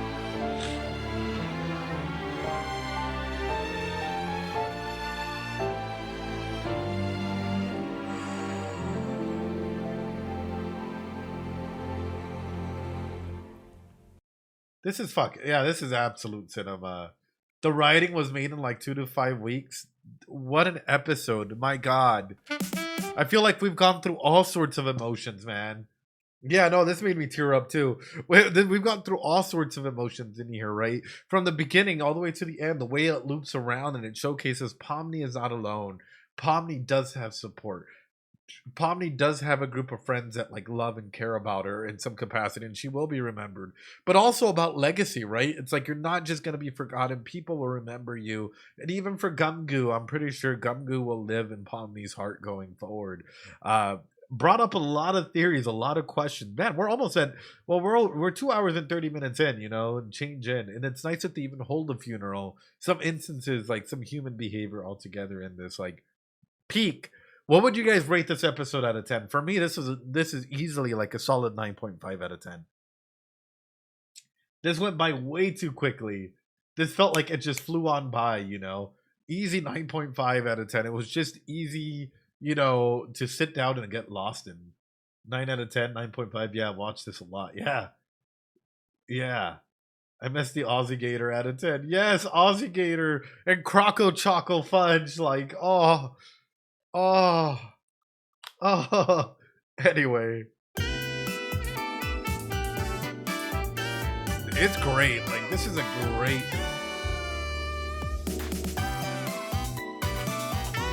Oh, it's on the shop. Gumgoo's in the shop in Kinger. Ah! Merch!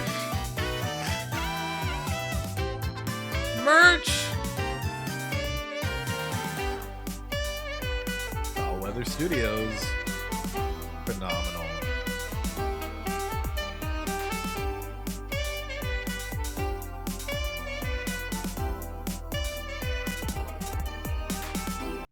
Could you guys imagine if at the very end, just one by one, they start disappearing?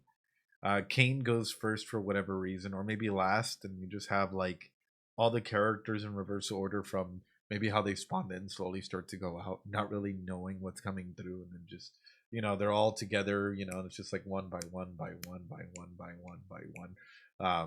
Not really knowing if they're going through to the real world or just absolutely disappearing, and Caine just sort of being the last one there. Oh,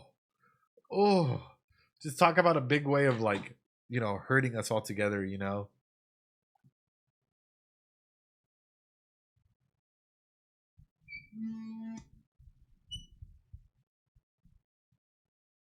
Hold on. I'm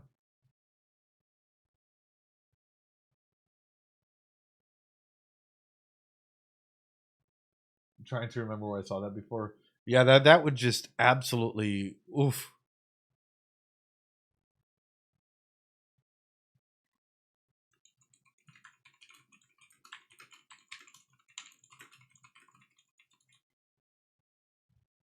Gummy Goo's the best character. Yeah, no, they're phenomenal. Absolutely phenomenal. I think altogether, yeah, the outro's all cheery when like there's extremely sad stuff happening. Like, yeah, the VOD will go up on YouTube probably tomorrow, in that regard. It'll probably go up sometime tomorrow. But absolutely banger, absolutely phenomenal episode. I think altogether, there's a lot to always analyze, a lot to talk about. There's a lot to talk about in that regard. Micro expression when we talked about Kaufmo, yeah. I mean, it's evident. I think that like for Jax, there's a lot more to it than meets the eye, right? Like for example here, right? We like to have a little funeral service to remember the people who abstract. Even all together in this, right? Hold on.